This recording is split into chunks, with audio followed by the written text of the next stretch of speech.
Hey there, everybody. How we doing? We are here to talk about episode 4 of season 3 of House of the Dragon, and just giving everyone a second to roll on in here. For those of you who are watching on the rewatch, definitely let me know down in the comments what you all thought of this episode. And yeah, we should have everyone give everyone 10-15 seconds to get through the opening ad, give some more people a chance to roll on in here. But yeah, in chats, let me know what you guys thought as well. How do we like episode 4 of season 3? Mostly focused around the hijinks of our boy Ormond Hightower here, taking a bath, aura farming, uh, just dunking on these merchant nobles who are a little disappointed that he has taken over their bedroom. But yeah, so thank you guys for joining me. Nice to see some people in chat. Um, and yeah, I thought this was a pretty solid episode myself. It was, not, I won't say like just a setup episode, but there was a lot of setup in it. I was hyped for this episode to come out, but I'm even more hyped for next week's episode. Uh, we got a lot of good stuff at Tumbleton. We finally figured out a little bit more about the character of Ormond and what he's been plotting and all of that good stuff. And I think a lot of that is going to really sort of explode next week. So yeah, it was. I think it was really good. Um, but yes, good to see you all. Welcome, welcome. Um, yeah, glad that you're joining even while at work. Um, yeah, this is Hugh's wife. Hugh's wife, who was inexplicably in King's Landing when they flew in and landed with Rhaenyra, and then like 2 days later she's at Tumbleton. But it's fine. It is what it is. Um, yeah. See, I've seen some people be negative about this episode. I liked it personally. Um, I haven't like watched in detail a lot of the complaints, but I have seen some people that apparently really didn't like this episode. But I don't know. I thought Ormond was really fun, really entertaining. Yeah, yeah. I mean, I would say he made it fun in the same way that like watching Joffrey Baratheon be insane is fun. Ormond is very clearly an insane person, but he's a fun to watch insane person. So yeah, he's absolutely one of my favorite characters as well for this season for sure. So hello there, everyone. Yeah, welcome on in. Welcome on in. Um, yes, he is absolutely one of my favorite like aura farmers that we've ever seen in the A Song of Ice and Fire television shows. So this episode starts. We'll start going through scene by scene, and we'll keep an eye on chat as we do so. This episode starts with a bunch of people being like housed in all of the small folks' houses in Tumbleton. Um, and so, yeah, we see that three men are put in the house with Kat, Hugh's wife, and her brother's family. And one of them is hinting that he is going to be very inappropriate towards Kat, and that will come up later. Then we see that no one is being spared from soldiers living inside their house, as Ormond Hightower is living in the house of the Lord and Lady of Tumbleton. So, yeah, they're a little upset that he is sleeping in their bedchamber, and they're having this conversation with him as he sits there in the bath, and he's just pulling a power move. I gotta say, like, this is relatable, right? Like, I don't take baths very often, but when you do, you got to have all your stuff like laid out on a little tray so that you can, be doing things while you're having your nice warm bath. And that I thought that was just very funny. So yeah, Ormond just having his nice relaxing bath with his little dab setup and his letters. He's writing letters while he's in the bath. And yeah, yes, the Lady of Tumbleton is absolutely uh just telling it like it is. He's just like, "Oh, so you swore to Rhaenyra out of fear?" And she's like, "No, we swore to her because she's the queen." and he's telling them that he's lucky, or that they're lucky all he's doing is sleeping in their bed, because treason is a death penalty case. So they're getting off easy in his mind. And yeah, then Lady of Tumbleton says that Rhaenyra is the queen, and he says, "Is she, or is she just a bitch with a dragon?" And he does this, well, power moving by standing up and just hanging dong right in front of them, getting up out of the bath, being like, "Yeah, I'm jacked. What are you gonna do about it? I'm gonna tell you what's going on here." uh, yeah, it's great. It's great. Hello there, everyone. Hello there, everyone. Um, and yeah, we will I will, yeah. No, when you take a bath, you gotta have a nice little tray next to you with a bunch of, like, snacks and, whatever else you got, drinks, I mean, as I said, I don't take baths very often, but on a nice cold day in the middle of winter when you're out working or whatever, you get back, a nice hot bath with all of your shenanigans right nearby, you got your laptop so you can watch some YouTube, you got all your snacks laid out. It's very relatable. Before you had YouTube, you would just write letters or whatever. But no, I can relate to this little setup from Ormond here.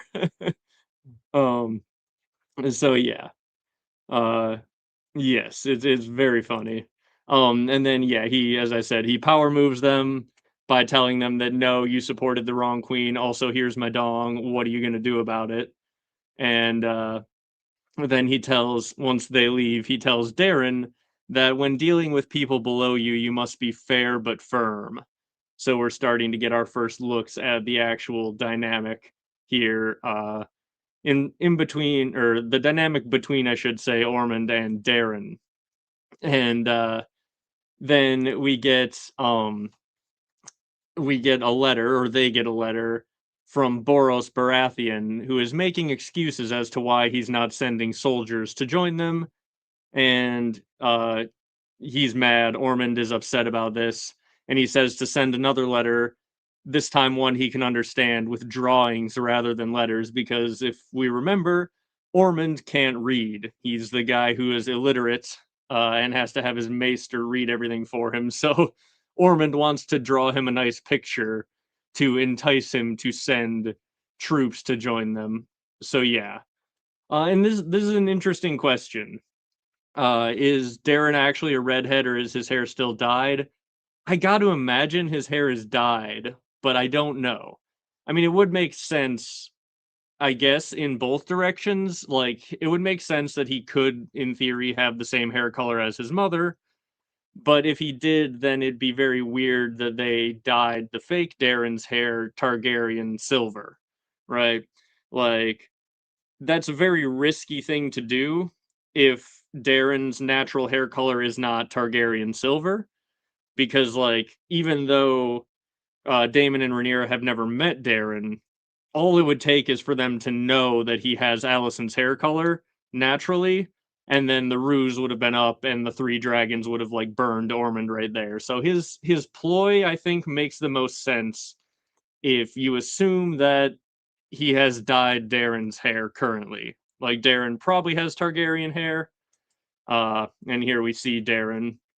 So yeah, I don't know. I imagine we will find out somewhat soon. But yeah, I imagine, like, if I were to bet, I would bet that Darren has blonde hair naturally. And we get to see in this episode that there's a bit of an abusive relationship going on between Ormond and Darren, and so the dyeing of the hair could be part of that. Like, he could make him hide his Targaryenness, because Ormond at the end of the episode goes on a bit of a rant about how the Targaryens are inferior men, and there is a taint in their blood and all of that stuff. So yeah, it's uh it's an interesting situation for sure. I would believe that he's the type of guy who is like making Darren repress his Targaryen identity in like every way that he can, including dyeing his hair. But so yeah, the big thing that they are finding out here is that the Stormlanders are not sending troops to reinforce them. It seems like at this point, Ormond's plan has been like, okay, we're gonna take Tumbleton. and then the troops are all going to gather around because Rhaenyra won't be able to destroy us when we're housed inside the houses of people who, support her. Essentially, they're using civilians as meat shields for their military so that they can't be airstriked by the dragons. And yes, there is definitely a young Griff, John Connington parallel going on here, it would seem. Even more so because apparently in one of the like still shots for the next episode, they're playing Savas in the next episode. So yeah, it's definitely got those parallels to the whole young Griff situation for sure. Which I also am very excited to see Savas be put to screen. Um, there was a Ryan Condal interview in between seasons where he's like mentioned that there was something that we haven't seen before on screen that they're going to get to adapt, and maybe that was Savas in the end.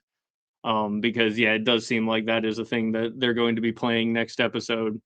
But so as I said, Ormond's plan is for them to use the civilians as the meat shield until all of the armies can gather with them and Vagar can join them, and then they can potentially lure Rhaenyra's dragons into conflict with Vagar, or at the very least, they can gather all of their forces together right outside King's Landing and then march on King's Landing with Vagar and their entire host like combined. So, um, Vagar is like the big key to this. If Vagar doesn't show up, they are absolutely screwed, and they kind of know that. So that will come back later on. And Rhaenyra is having her very small council meeting where she's trying to figure out what exactly the plan is, and she puts together like, oh, he's essentially daring me to burn a bunch of people who support me, which would delegitimize me in the eyes of gods and men. She said that the gods who put her on the throne would rightly cast her down if she starts burning civilians who support her. And yeah, it's it's a tough situation for her to be in. Um, and yeah, so I've seen some talk about this before, the fact that they haven't made Savas into an actual game. And George R. Martin has been like very unclear about what the rules would actually be, and I think in fact he doesn't want to turn it into a game because I've put out a video about this actually. He uses Savas games to sort of foreshadow or allude to things that are going to be going on in actual war, and I think putting down like specific rule sets to that would A be hard, and B, it would sort of ruin his ability to just say like, "Oh, and then the dragon moved here and did this," right? Like he likes that ambiguity because then he can use it to foreshadow other things. Whereas if he were to make a full-on actual rule set, he would then have to follow the rules, and it would just limit him in his writing. So, Savas, at least in the books, is it's a thing that George likes to use as a little metaphor, I think, for actual military campaigns. So yeah.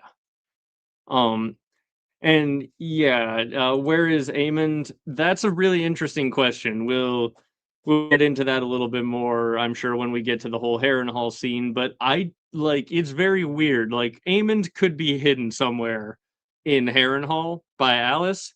It's very weird that she was able to make Vagar disappear though. I hope we get an explanation for that next episode because, like, there's not that many places that you can hide Vagar. Vagar is a bit difficult to see. Granted, Vagar was hidden, like, in the lead up to Rook's Rest, just by, like, resting in a big forest or whatever. But, one place that you could, in theory, hide a dragon from Gwaine and Kristen Cole's army, because they went and they scouted out and they found where Vagar had been resting and it was abandoned. And, if Vagar went to the Isle of Faces, they wouldn't find Vagar. I'm not saying that's where Aemond went, but if we find out next episode that Aemond was recovering for 2 weeks on the Isle of Faces, I would be kind of jacked to figure out what's going on with that. Um, but yeah, we'll see. We'll see. Um, let's see. Yeah, Vagar does kind of blend into into the surroundings in the right circumstances. So yeah, it is possible that you can hide Vagar even like from the air, but at the same time, like yeah, Cole's army was scouting all over, and they found where Vagar was resting, and it's abandoned. So yeah, I find that whole plot line very interesting. And even like Bela is going out on scouting missions, right? And I find it just really interesting that it's now 2 episodes in a row that we've been hearing Vagar has just disappeared. I'm very excited for next episode when we've seen Aemond in the preview for next episode. So we're gonna find out, I think, next week where exactly they have been. Um, but so yeah, Rhaenyra is trying to figure out what to do about Tumbleton, and Orwyle says, "Well, hey, the Rivermen are marching to King's Landing. What if you sent them to Tumbleton instead?"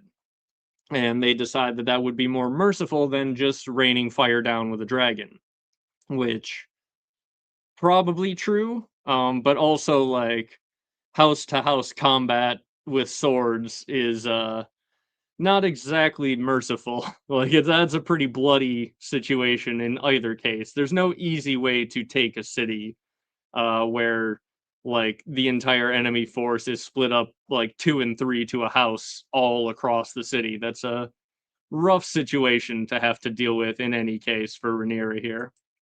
Um, and so Rhaenyra tells Orwyle, like, you know what, that's a good idea, actually. She says it's a good scheme, but it's like, I don't know, how much of a scheme is it to be like, oh, well, you have an army. What if your army went to fight the battle?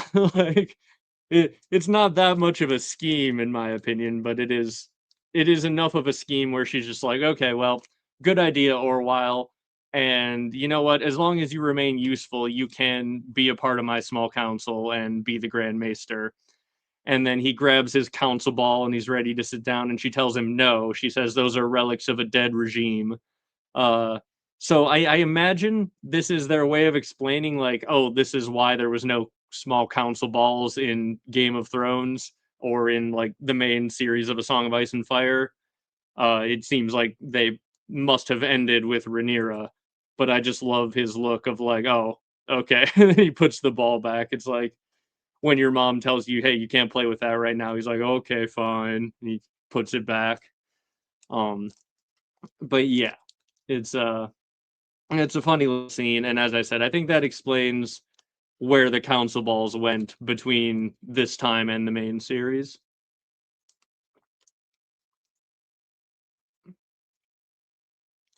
And yeah, I mean, it seems like in the show at least, Tumbleton is able to house all of the men. They got 15,000. They're doing 2 or 3 to a house, it seems, and several living with like the main lords. So that's 5 to 7,000 houses if you assume that that's what they're doing, right? Um, so yeah, I don't know. It seemed to me they were implying basically all of the soldiers are living in the houses of civilians. So, yeah. And yeah, no, that like Ormond had to be aware that some of his soldiers were going to be doing some very bad things, but I imagine he expected it and also was fully prepared to pay that cost of like, oh yeah, like you don't invade a hostile town and then house all of your soldiers in the civilians' homes because you care or are even worried about the civilians. So yeah, they're very aware, I think, that this is going to have a lot of negative impacts on the people of Tumbleton.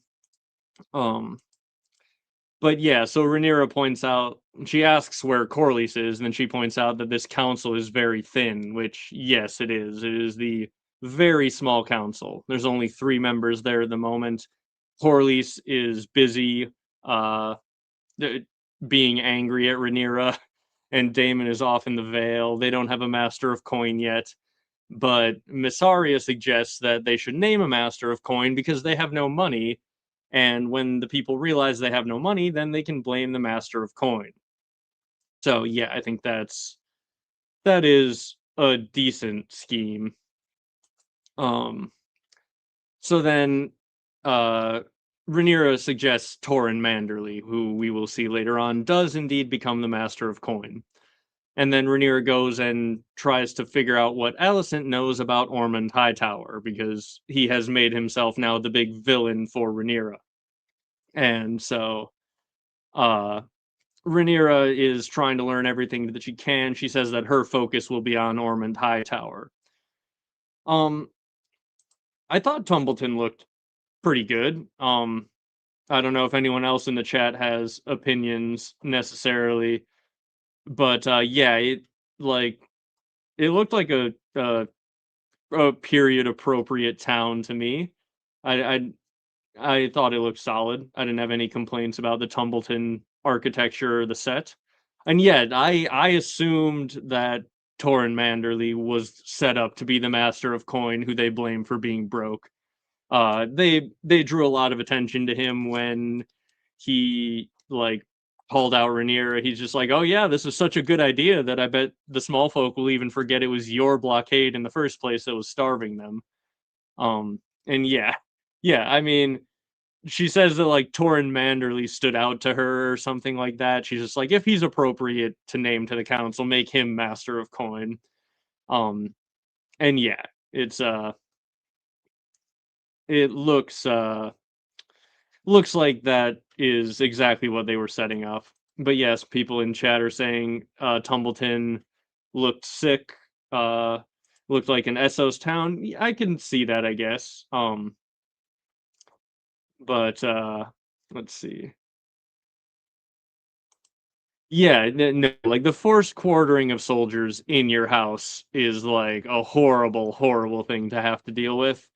Um, and yeah, it's yeah, not a thing that I would ever want to deal with. And it is indeed a good part of, or at least was a part of why America said, yeah, screw you to Britain and the king.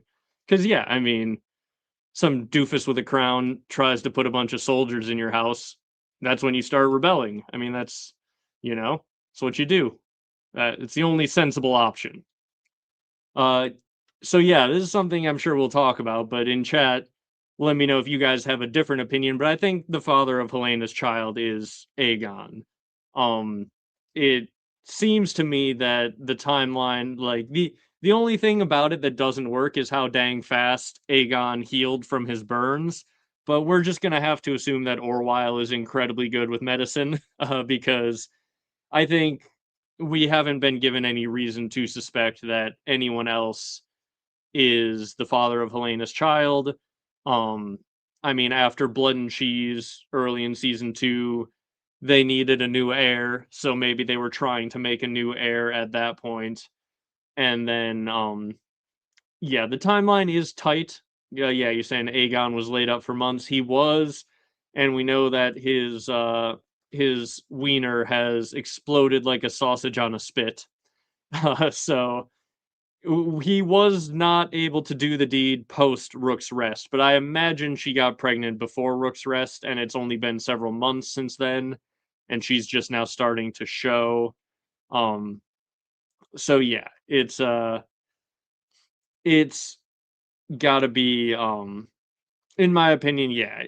This is the question. How long was he in bed after being burned?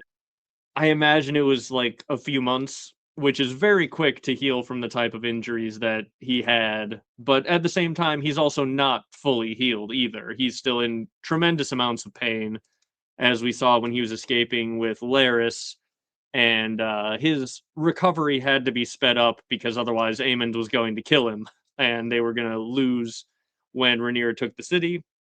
So we did see Laris like pressuring him to rehab faster, even though he was in tremendous amounts of pain.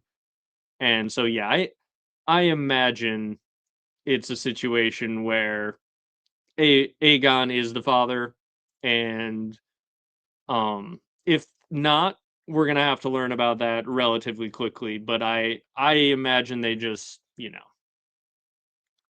I imagine she's just showing a little bit later on in her pregnancy, which is a thing that I'm fairly sure can happen. I don't have the most experience in pregnancies, but some people begin showing later on, some people begin showing earlier. Um, so yeah, we'll we'll see. But so yeah, they're talking about Ormond here, and Allison says that when we were young, Gwaine thought him cruel, and Gwaine is right on the money with that one.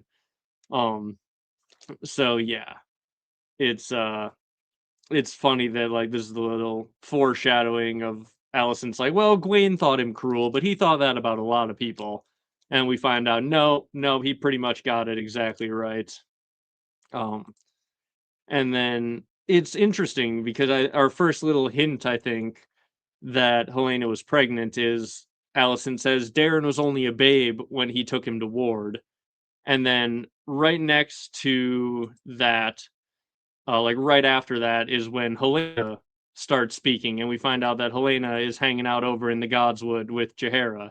So like they bring up a little babe, and then and then it is Helena is like talking. So yeah, I think that's our first little hint that they gave us that like, oh, a baby is mentioned. Quick shot of Helena who is just off there playing with her child. Um and so in the like trailers, I believe it was before the season, we did see a scene of Helena in labor. And I was wondering, and I think everyone was wondering, like, okay, is that a real thing or is it a situation of like Aemond having some crazy Harrenhal vision of like, oh, what if he had been married to Helena? How would that have gone? Because that also did seem reasonable. But no, apparently we are going to get Helena having a baby here. So yeah. Um and let's see. The bugs are the father of Helena's child. That makes sense. Yeah, she has magically conceived a baby with her favorite bugs. Um and yeah, this is going to be the interesting thing. They're going to like they pretty much got to not let Rhaenyra find out for as long as possible, I would imagine. But if she does find out, then it'll be like, "Oh, why were you hiding this from me?" And so the other thing about the whole Helena pregnancy is I'm sure many of you know George R. R. Martin got into a huge beef with Ryan Condal, and one of the things he was mad about was that Helena was supposed to have another child. And George felt like the existence of that child was important for the story, and the cutting of that child, I won't go into spoilers as to why, but he said the cutting of that child would have butterfly effects, and you need to beware the toxic butterflies, which is possibly why Helena, in her book of bugs that she had earlier in the season, she had it open to a page about a toxic butterfly. So, yeah, it's a goofy little thing that they seem to have been poking a little fun at, but maybe they did take the criticism from George R. R. Martin and be like, hey, you know, maybe you're right. We're gonna put it in, even though we're not adding him in the right season, which is another little joke that they made. Helena's looking at the bugs and she's like, "This is strange. It's the wrong season." And um now she's got the baby on board. So yeah. Um Helena is thought to be about 3 or 4 months pregnant. Shouldn't be anyway for Aegon in his current state.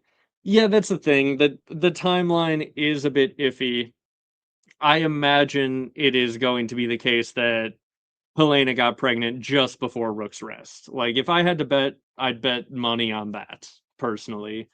And yeah, we just have to accept that Aegon has healed from his burns dramatically faster than he normally would have. Um And yeah, well, George did tell them. He did tell them very explicitly, very publicly why it matters. And I won't go into that because he did just drop major spoilers in a blog post. But he wrote a whole blog post detailing like why the existence or non-existence of this child matters. And yeah, it was uh, it was an interesting thing that caused a big fight with him and Condal, and then HBO forced him to take down the blog post, and it was supposed to be like blog post one of like 5 or 6. So yeah. Um, and yeah, so Alicent talks about sending away Darren to Old Town, and yeah, maybe asking here, it's possible Darren was sent to Old Town because his hair color was not typical Targaryen. Possibly. I do think there's still a pretty decent chance that he does have blonde hair, as I mentioned earlier. But yeah. Um it she talks about how she sent him away because she wanted one of her children to be a high tower. That's what she tells Rhaenyra. Um she says, I gave Viserys 3 Targaryens, and I wanted my last baby to be raised as a high tower. And so that's why she sent him off to Old Town. She said it was her choice, and she's glad that she did it, given how her other sons turned out. And we saw her talking with Gwaine about this at one point. I think it was in season 2, where she's asking about Darren, and she's told he's kind and just a very good person by all accounts. And she's just like, yeah, that's great, because she like slowly realized like, oh, the one son that I didn't raise is the only one who's a really good person. Oh, dang, that's hard to hear. And Gwaine tries to push it off as like, oh, I'm sure it's the effects of the court that seem like maybe they had an effect on things. And she's just like, is it the court or their mother? And he's like, I'm sure you did best, something along those lines. But yeah, it's a it's an interesting situation for Alicent, and she suggests that perhaps sending away Darren was her truest act of motherhood. Um, and she then says though that she doesn't know what fate that now has consigned him to or whatever. She says, "Oh shoot, like yeah, I sent him away to protect him, and now he's on the opposite side of a war, and he's a rebel, and shoot, my good son is going to be killed too, isn't he?" And Rhaenyra says, "You know, I would have spared him," when Rhaenyra tried to send the fake Darren to the wall. So it's like, well, this is kind of saying like I would have spared him, but it's kind of implying that like, oh, I might have to kill Darren now. If he is actively riding a dragon against me in rebellion, he might now need to die, which is a interesting little conversation for these friends to have. Um, and then Alicent says that Ormond has a sensitivity to odors, which is something that we've seen. And yeah, it's interesting to see how they're going to use that information. Like, are they going to like have the dragons poop on Old Town or on Tumbleton on like the high like the Lord's house in Tumbleton where Ormond is staying? Are they gonna drop like waste or dead rats, or like what is the sensitivity to odors going to do? Are they going to drive Ormond crazy with horrible smells? I would imagine that is kind of what they're setting up personally. But yeah, and also while we're on the subject of Allison sending away Darren, I have seen some people raise the idea that like, oh, because Allison obviously is now sleeping with Kristen Cole, is Darren actually Alicent and Kristen Cole's child? And is that part of why she sent him away? Is that why he has her hair color? And I would say no.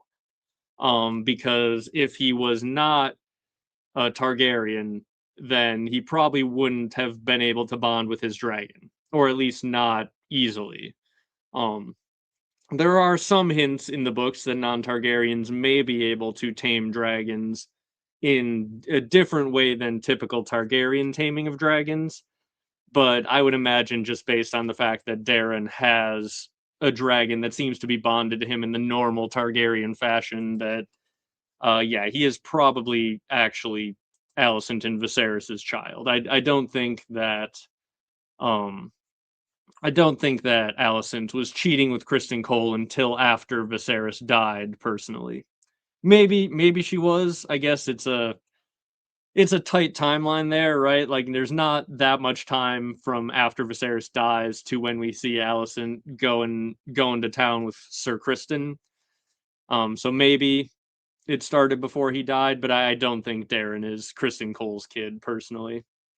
Um, so yeah, Alan of Hull is sent to find Corlys and bring him to the small council meeting because he is the hand of the queen. And Corlys is just like, yeah, I don't care about that. I'm not going to sit at court and talk all day. I want to go kill some pirates with my sword. Um, and so yeah, it's it is a interesting situation. And then he sends his son Alan in his place to court, which is a good move, I think, by Corlys. Because Rhaenyra is the one who is refusing to legitimize Alan, and getting Rhaenyra to like him would probably help in that pursuit of eventually trying to get him a name and get him named as heir and legitimized. Um, yes, I have seen lots of jokes about this. Rhaenyra like looking at fake Darren's hair and being like, "Oh shoot, I could have just done that."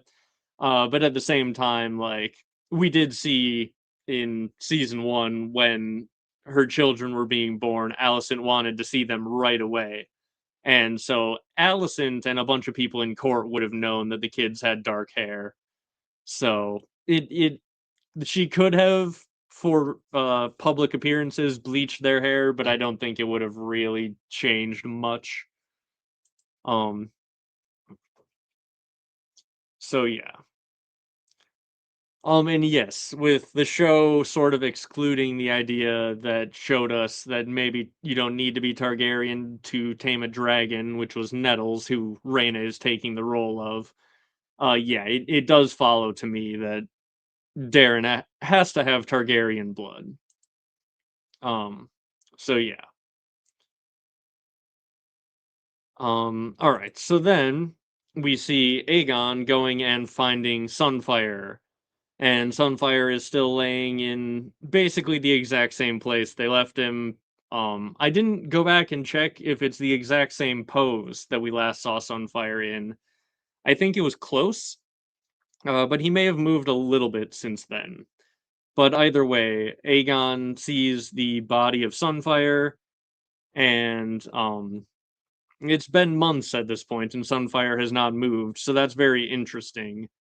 And Aegon is crying, and his boy is dead. He's hugging him, and then all of a sudden, this dude shows up and says it's a penny to touch the dragon, and Larys has to pay him a penny, and then he's just like, well, actually, he's got two hands on him, so that'll be two pennies. And in the meantime, in the background, Aegon is like making it very awkward, being like, "Wake up, Sunfire! I'm here, bud! I'm here! Wake up! I know you're in there!" And he says that he knows that Sunfire is alive. He can feel it. He can sense that Sunfire is alive in there, which is interesting. And Larys very clearly doesn't believe him. And he says he's dead. You need to accept what's in front of you, and Aegon refuses to accept that. And then because they are about to be like killed and robbed if they don't leave, they do eventually need to get moving and make their way to Rook's Rest. So yeah. Um and yeah, some people are bringing up this in chat. There are processes by which reptiles can just like it's not quite hibernation, it's saying brumate. And yeah, they don't move for months and they look dead, but they're not. And if I had to bet, I would bet that that is also what Sunfire is doing, because the dragon bond with Aegon and him being like, no, I can tell that my dragon is alive, like that feels important.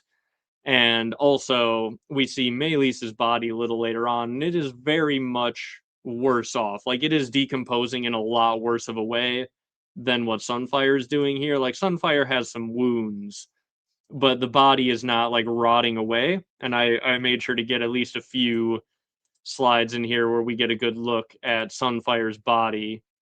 And, like, it's intact. It is mostly intact here.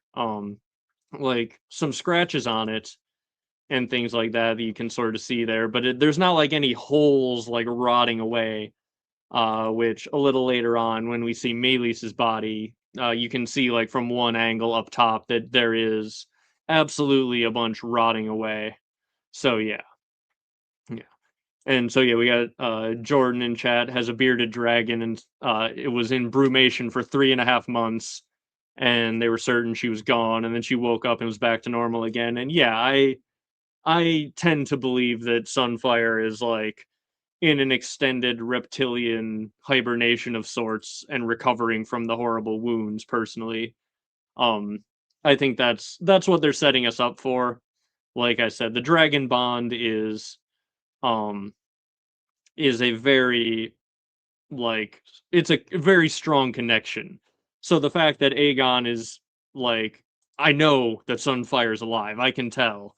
Like, and then he's screaming for Sunfire to wake up. I am expecting that Sunfire will be horribly wounded, but will survive the Rook's Rest situation.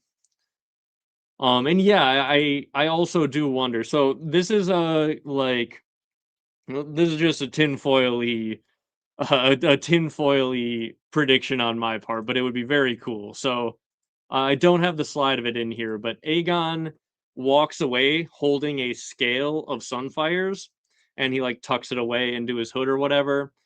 And we see obviously that Aegon and them are in a bad situation in Rook's Rest. They're essentially being pushed around. Everyone there is very hateable. It would be dang cool if Aegon like stabs someone to death with Sunfire's sharp scale, like it's got a point at the end, like he just takes it and stabs someone to death in a rage, and then like that person dies and Sunfire wakes up. Like that would be pretty darn awesome. Um, because yeah, it would kind of mirror Bran waking up right after Lady was killed in the original series. Um, so yeah, it's an interesting situation. I expect Sunfire will wake up, and yeah, there could be some blood magic going on there. Um, and yeah, I personally would find it very cool if he stabs someone to death with Sunfire's scale, and that's what wakes the dragon up. But probably a long shot. That's probably not why he grabbed the scale. But yes, only death can pay for life. That is kind of the vibe of most magic in this universe. And so yeah, I think it would be cool if there was like a blood sacrifice to wake up Sunfire. Um and so it I don't know for sure, but it is kind of heavily implied that like right after Lady is killed, Bran wakes up. And then in the show, like it is 1-to-1, like Lady is killed and then all of a sudden Bran's eyes open. Maybe, like that seems to be the implication.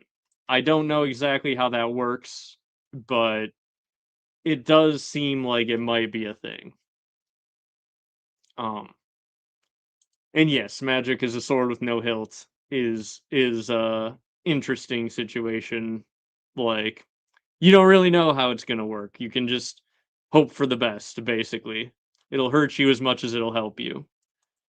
Um, but yeah.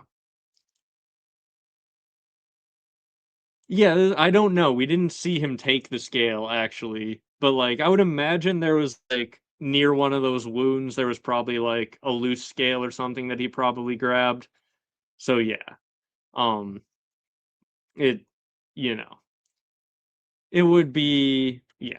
It would be interesting if, as you're saying here, Rougarou, if there's a similar way to the way that Daenerys revives her dragon eggs which are turned to stone. If there is some sort of blood sacrifice that wakes up Sunfire, I will be happy. I will be very happy. Um, so yes, we then see Kristen and Gwen's army rolling through the burned, scorched army that has been left at Harrenhal from when Aemond and Vhagar just torched the entire garrison that was still there. Um, So yeah, I like the look on Gwen's face as they just see like all of the burned people and horses that they have to ride through, and they're like, ah, shoot, like this is what happens the second a dragon flies overhead, huh? And then they get to do their spooky little walk through the abandoned castle of Harrenhal. and they run into Alice Rivers, and they say that they seek Prince Aemond, and she says that he's not here. He took the castle when Daemon abandoned it, but then when he heard Rhaenyra took King's Landing, he and his dragon fled. And Gwaine is like, "Wait, what? Rhaenyra took King's Landing?" And Alice is just like, "Oh my, you didn't even know, did you?" Uh, and that was pretty funny. I enjoyed that because yeah, that's causing a bit of a crisis for Gwaine and Sir Criston because now they know that yeah, the capital has been taken. Alicent is obviously in chains, as would be Helena.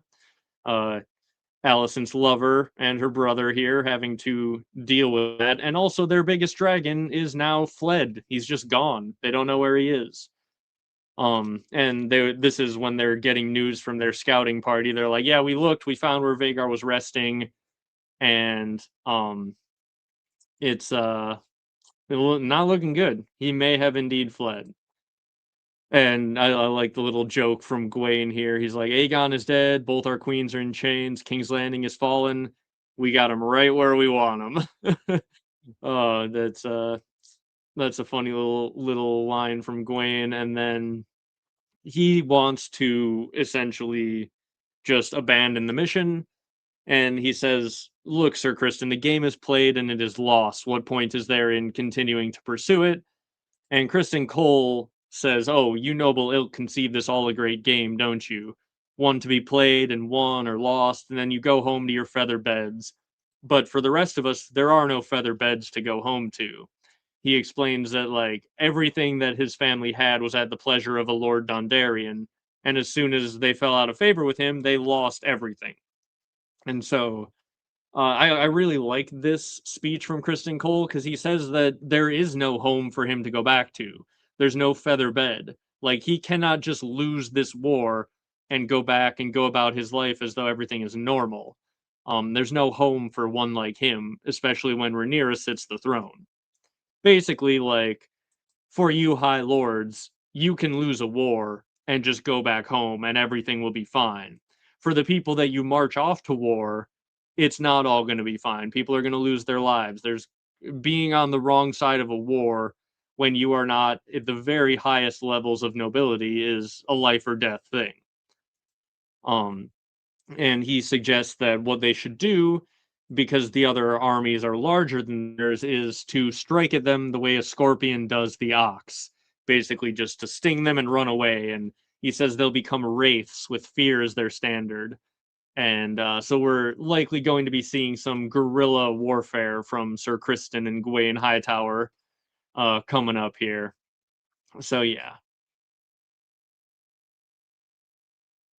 And yeah, pretty much. This seems to be. I mean, he kind of knows that he is dead if they lose this war, no matter what. So yeah, he is going to not ever give up. Um.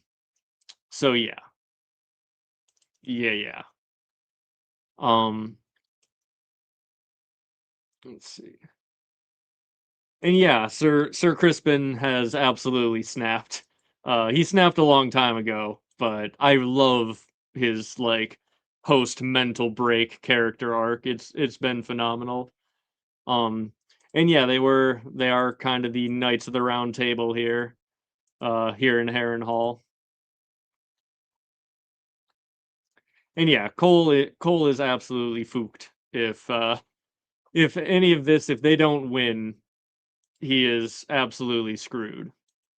Um, so yeah, and then he throws Gwayne's line back at him, where he's just like, "Look, we can't give up. We must cling to our honor, lest we become beasts ourselves."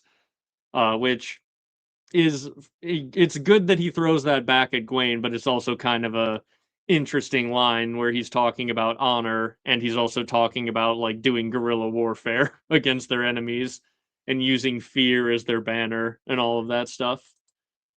Um, but so yeah, they don't find Aemond at Harrenhal. We talked about it a little bit earlier on. It would be really interesting if Gwaine or if Aemond rather is on the Isle of Faces with the Green Men. I don't know. We'll have to figure that out tomorrow. It would be, in a way, unlikely, but as I said, they have to hide Vagar somewhere, and the island is a place that they could absolutely hide a dragon that this army wouldn't be able to find it. Um, Aemond himself could absolutely be hiding in the castle somewhere because they didn't like go look around. Uh, like actually, if I had to bet, Aemond himself, it may be the safe bet to say that he's just straight up in that bedroom where Daemon stayed, and Alice Rivers is just like, oh yeah, he's gone, and they don't know how to get around Harrenhal. It's a giant castle. They don't know which tower he would be in. So unless they searched like every room in Harrenhal, he could easily just be in the castle somewhere waiting and hiding. Um and yeah, see, I've seen people call Kristen an incel, and yeah, this is the correct response to that. He banged two queens. Like he's just a bitter dude. Like he's not an incel. He's just like a butthurt, angry dude who wanted Rhaenyra to run away with him, and that that didn't go well, and he did not take it well. Um, but yeah, he he's not quite an incel. He just is. He's not a great dude in terms of his treatment of women. um, he does. Yes, he did get rejected and become a creep. That he did. He got rejected by his like teenage crush, and he has made it his like entire character arc for quite a while. So yeah, it yes. Incel's not quite the correct description of him, but he does have some of the characteristics. But yeah, so then Alan goes to meet with Rhaenyra and says, "Yeah, Corlys is not coming to the small council meetings. He's going out to fight pirates because they're harassing our trade routes, and that's what he feels like he needs to do." And he says a fight is mayhaps what he needs because he has been thwarted, which is a funny thing for Alan to say to Rhaenyra because the way that Corlys has been thwarted is by Rhaenyra not legitimizing Alan as Corlys's heir. So yeah, it's yeah, funny situation. And then they have a little discussion about fathers, and Rhaenyra points out that this is her father's life's work. It is a model of Valyria, or a Valyrian city, and she says that she thinks it reminded him that even great dynasties fall. And she says that she thought, like, I can't remember exactly what she said, but basically she wasn't that impressed by her father and his rulership until she actually got into power, and now she's like, honestly, I can't understand how he held it all together so well for so long. So like now she is impressed by the fact that Viserys was actually uh able to do this. And yes, and then Alan, like because rats have overrun the model of Valyria, he points out that on board ships they kept cats. So, yes, in the books it was Otto Hightower who released 100 cats into the Red Keep, because the rat catchers were all hanged by Aegon, and it looks like in the show it's going to be Alan's idea. So, yes, there does seem to be the case. It does seem to be the case that we are going to get to see a ton of cats running around the Red Keep, which I am very excited for. So, hello, hello, welcome. Welcome to anyone who has also just joined us recently. Thank you for being here. Remember to like the stream and all that good stuff. It does help. Um, and yeah, this is fair. Viserys' secret is simple: just don't be an absolute Machiavellian psycho. Yeah, you know that is probably a pretty good way to handle ruling in peacetime. He he did create a bit of a succession crisis, but again, I blame Otto for that more than I blame Viserys. Viserys should have put his foot down a little bit more, but in his mind, he kind of did. Um, so yeah, who knows? You can definitely criticize Viserys, but he did rule over his entire lifetime of peace. And he knew what Valyria was like because he was obsessed with reading over the histories. Him and Daemon both have a bit of that obsession with the histories of old Valyria and all that good stuff. Um, so yeah. Um, let's see here. So yeah, it does seem to be the case that we are going to have cats, which yes, will eventually lead to like these cats that will be introduced now to the Red Keep will be the direct descendants or the direct ancestors rather of the cats that Arya is chasing in the main series, including Lyrian, the old black tomcat. So yeah, very excited for all of that. Um that's a good point I haven't seen really raised before. He could have just made Rhaenyra Hand of the King. That would have been actually probably a pretty good idea. Um, yeah.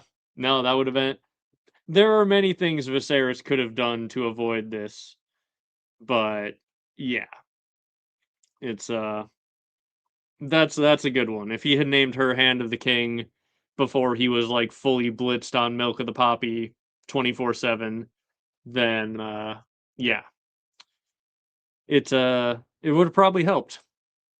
Oh wait, here, okay. I thought I had a shot of Aegon holding the dragon scale. So you can see there, he's got a dragon scale from Sunfire. I forgot it was not at the end of that previous scene. It's at the beginning of this one.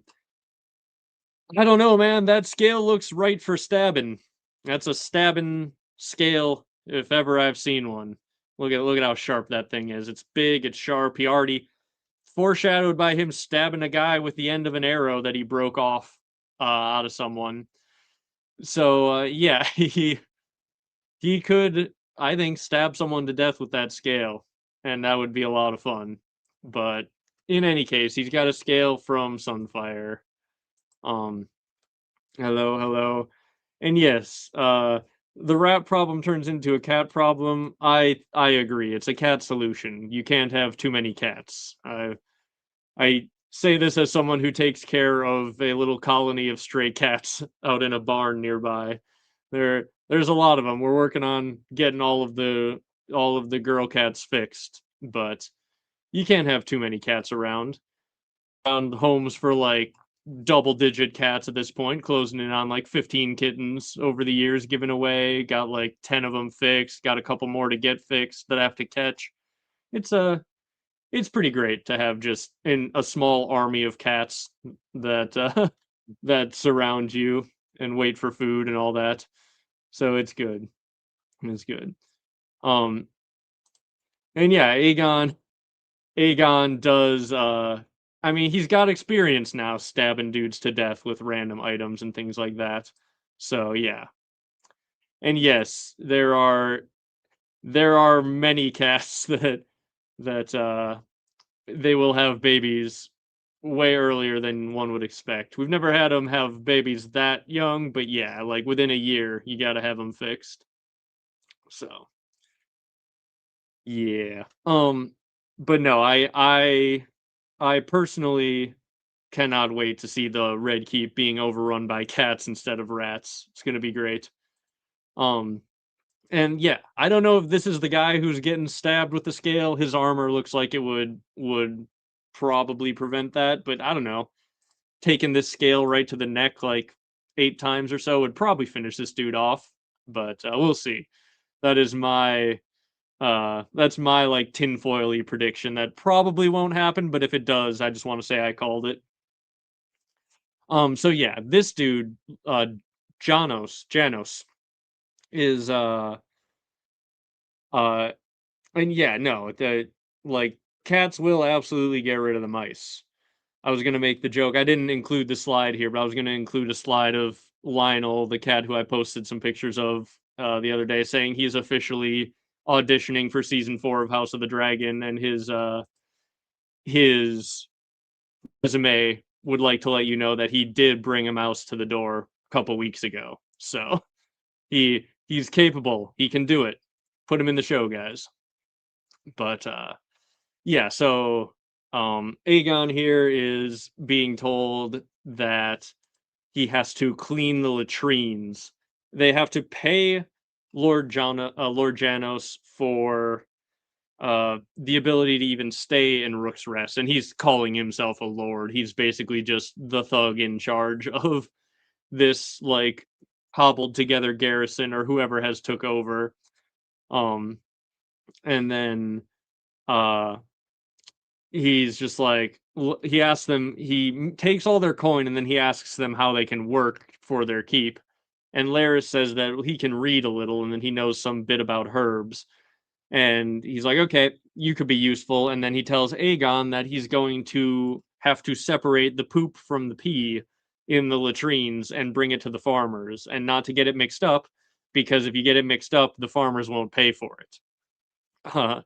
And Aegon's like, I'm not going to touch the latrines. I can read just as well as he can. And Laris is trying to be like, dude, please don't make a scene here. Do not make a scene. Um, so yeah, he he gets assigned to go with Tangletongue to manage the latrine, and this guy jokes Tangletongue and Mangleface are going to be in charge of that. Um, but yeah, this is fair. Yeah, this the time to stab someone might be before all of the poop stuff, but at the same time, he might be holding it together for a little while, and then he might lose it eventually. Um, but yeah, we'll see. And yeah, these guys are basically broken men, soldiers turned bandit who are just kind of ruling over this place. Like back when they were first finding Sunfire, those dudes are also basically looking like broken men. They were basically going to rob and murder Laris for the few coins that he had on him. Granted, he probably has more than he's letting on, but he's just like, oh, well, you can kill a man of the faith for a few pennies if you wish, but I don't think the gods will look kindly on it. And that convinces them to not kill him. Um, so yeah. Yeah, Torrin Manderly levying a cat tax. Prepare. Yeah, that would be interesting. All of the small folk owe one cat as tax for for the Red Keep. But so then we go back to Tumbleton and we see this soldier essentially try to assault Hugh's wife Cat.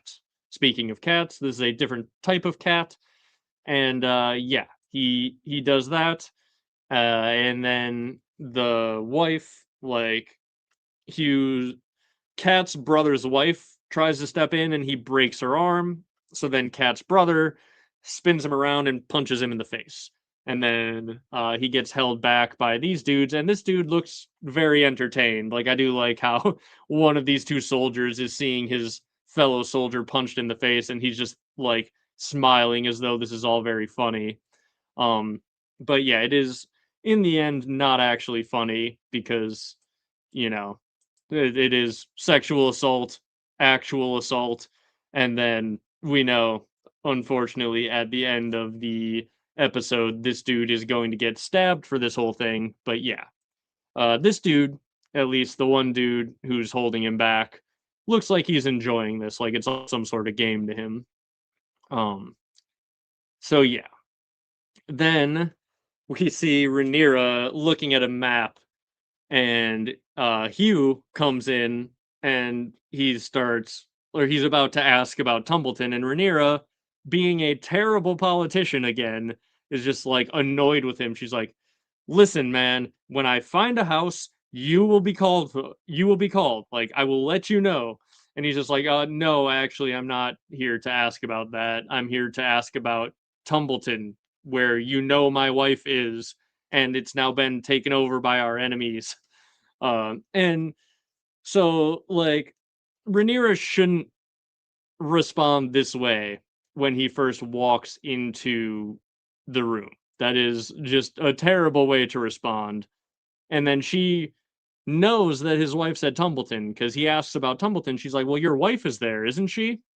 And he's like, yeah, that's why I want to go and scout. Like, I will never tire of watching when one I love is below.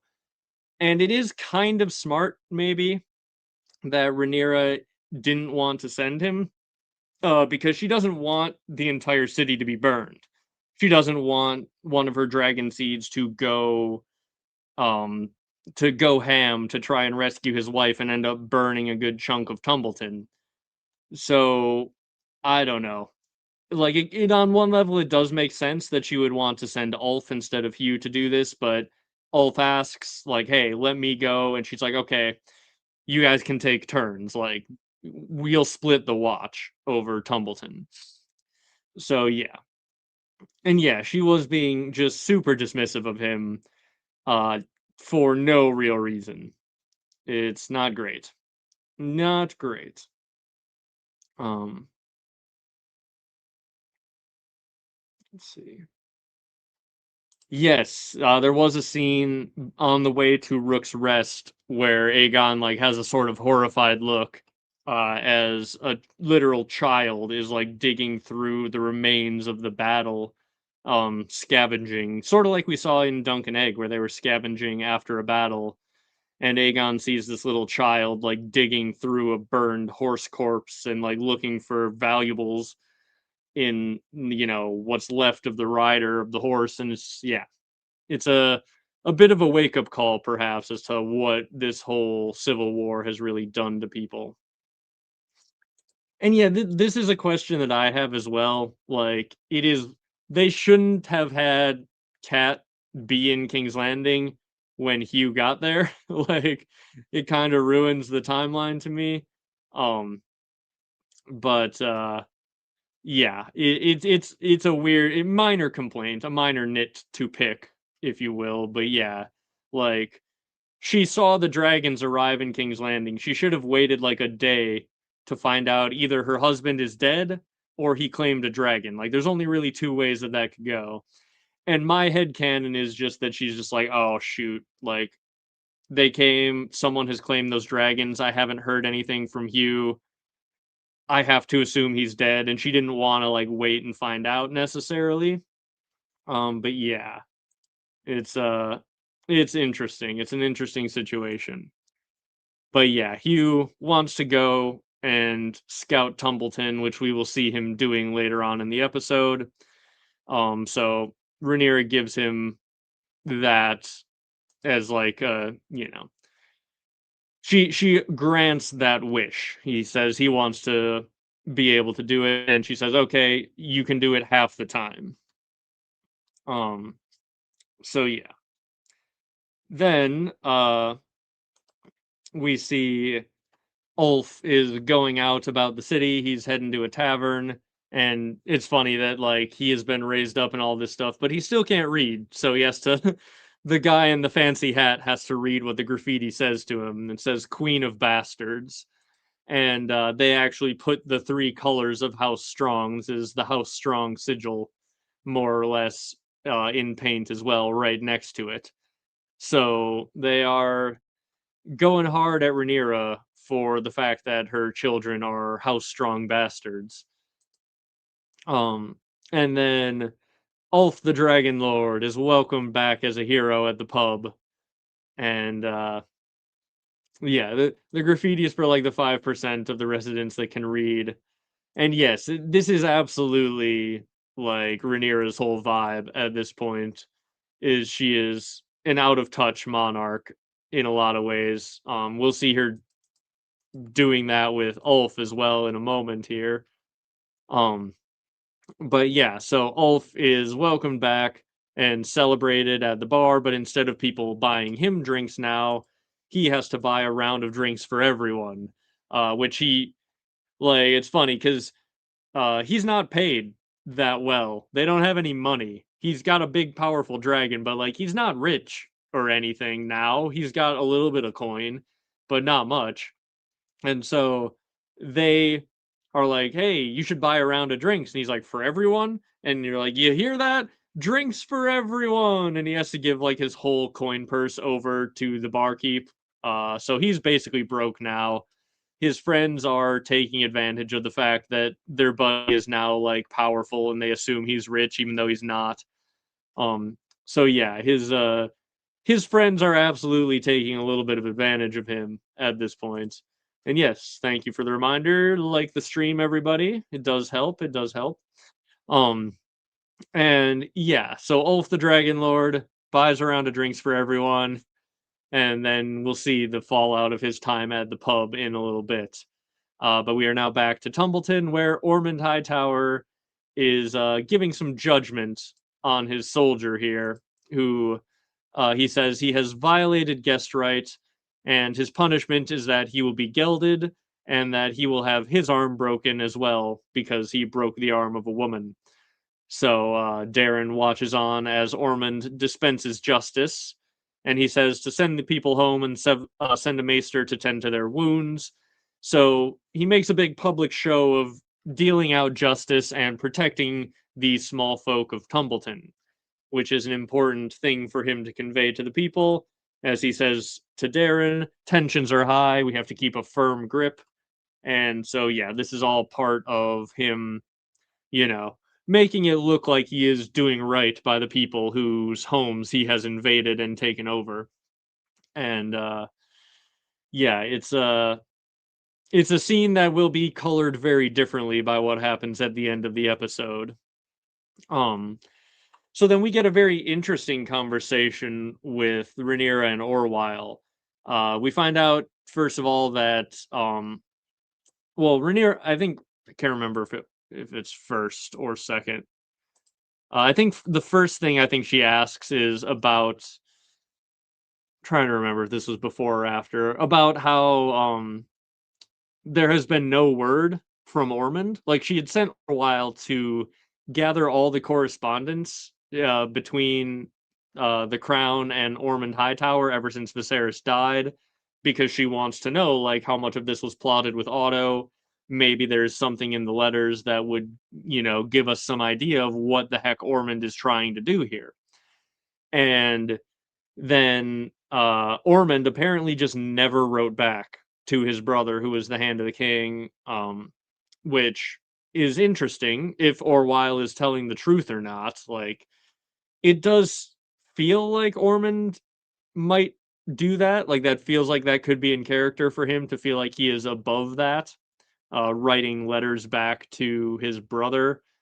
And Orwyle says that, like, the thing that I guess we should take from this is that he ruled Old Town like a kingdom unto itself. He feels like he is above having to respond to the crown when letters are written. But the other option is that Orwyle is lying here, which I don't know if we really know at this point. Um, so yeah. And well, this is kind of what it's getting at, right? Is there's this idea that the Maesters, because the Citadel is in Old Town, the Maesters might be loyal to the High Towers. And Rhaenyra asks basically the same thing about the Faith as we wonder about the Maesters, and she says like, "Hey, the High Septon won't anoint me. Do you think that the Faith is controlled by the High Towers?" And Orwyle says, well, they paid to build a giant sept in Old Town. That was the head of the faith before King's Landing was founded for a long time. Like, Old Town used to be like the big, powerful, old city before King's Landing. So the faith was centered there, as were the Maesters, and some amount of loyalty they might have to the High Towers.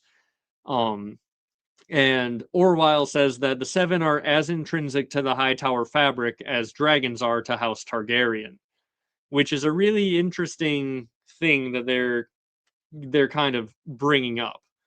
Um, and so Orwyle is not a person of the faith. The Septons and the Maesters are different, but it is a situation where like both of them have their headquarters in Old Town. The Septons are the priests and the faith and all this stuff, and the Maesters are like the scientists. They're like the group of learned men who study and probably aren't. I mean, they're not. They're not like. It's not like they're not believers in the gods. I feel like most of this world probably is because of the whole like magic being real thing, and religions having like just actual powers and stuff in this world. So like they don't dismiss the gods or anything like that. But they aren't the holy men. In any case, they are as Orwell says, they are intrinsic to the Hightower fabric, but he says that they are unlikely to allow such control, basically. So, um, I don't know. I don't know if or how much Orwell is telling the truth. It could be the case that he knows the Faith are loyal to the Hightowers, but he is also loyal to the Hightowers, or he could be doing what he's supposed to do because a maester is supposed to just serve whoever holds the castle. In Game of Thrones, when Theon Greyjoy takes over Winterfell, Maester Luwin tries his best to give him good advice, but at the same time, Maester Luwin very clearly is still loyal to the Starks. Like, he wants Bran and Rickon to survive. He wants to help them out. There's a very funny scene that is like an underappreciated moment in the books where Theon is hunting for Bran and Rickon. And like the whole series so far, Bran has been asking Luwin about the Children of the Forest and being like, hey, Maester Luwin, the old Nan says the Children of the Forest used to do this. The Children of the Forest, and Maester Luwin's like, the Children of the Forest aren't real, Bran. Like they were around a long time ago. They're gone now. Magic doesn't work. It's gone from the world. Stop talking about the Children of the Forest. They don't exist anymore. And then when they're out hunting for Bran and Rickon, one of the Freys who is there's Big Walder and Little Walder, and they hate the Crannog men because Bran has run away with Jojen and Mira, and they're tracking them through the woods, and they start talking about how the Crannog men use like Children of the Forest magic, and they can hide in the trees and then jump out and kill you and things like that. And it's all because of the powers of the Children of the Forest, or something along those lines. And Theon is dismissive of this because he's just like, that's just a bunch of old tales that aren't real. And Lewin's like, well, actually, the Children of the Forest magic is pretty powerful, Theon. Like, you might have to watch out in the woods. And Theon's like, in his head, he thinks, like, it sounded stupid coming from the phrase, but when a learned maester is worried about it too, suddenly he was a little unnerved or whatever. Like, Lewin builds up the Children of the Forest magic being a danger just to get Theon to go home and stop hunting Bran and Rickon. And we know that Lewin doesn't believe that. Like, he's just trolling Theon to make him go home and stop hunting because Lewin wants Bran and Rickon to survive. So that's kind of the way that we see Lewin acting. Like, he is giving Theon good advice, but at the same time, he will also troll him a little bit when there's something really on the line that lets us know he doesn't actually support Theon. Um, so yeah, it's an interesting situation with Orwell, how much of that is going on here. Um, and Rhaenyra suggests removing the High Septon, and he's just like, well, the monarch has always had some influence over the faith in the naming of a new High Septon, but removing one would surely cause issues, unless you're thinking about a more permanent removal. And Rhaenyra is just like, I never thought you so bloodthirsty, Orwell. I'm kind of impressed. But no, I wasn't thinking about killing him.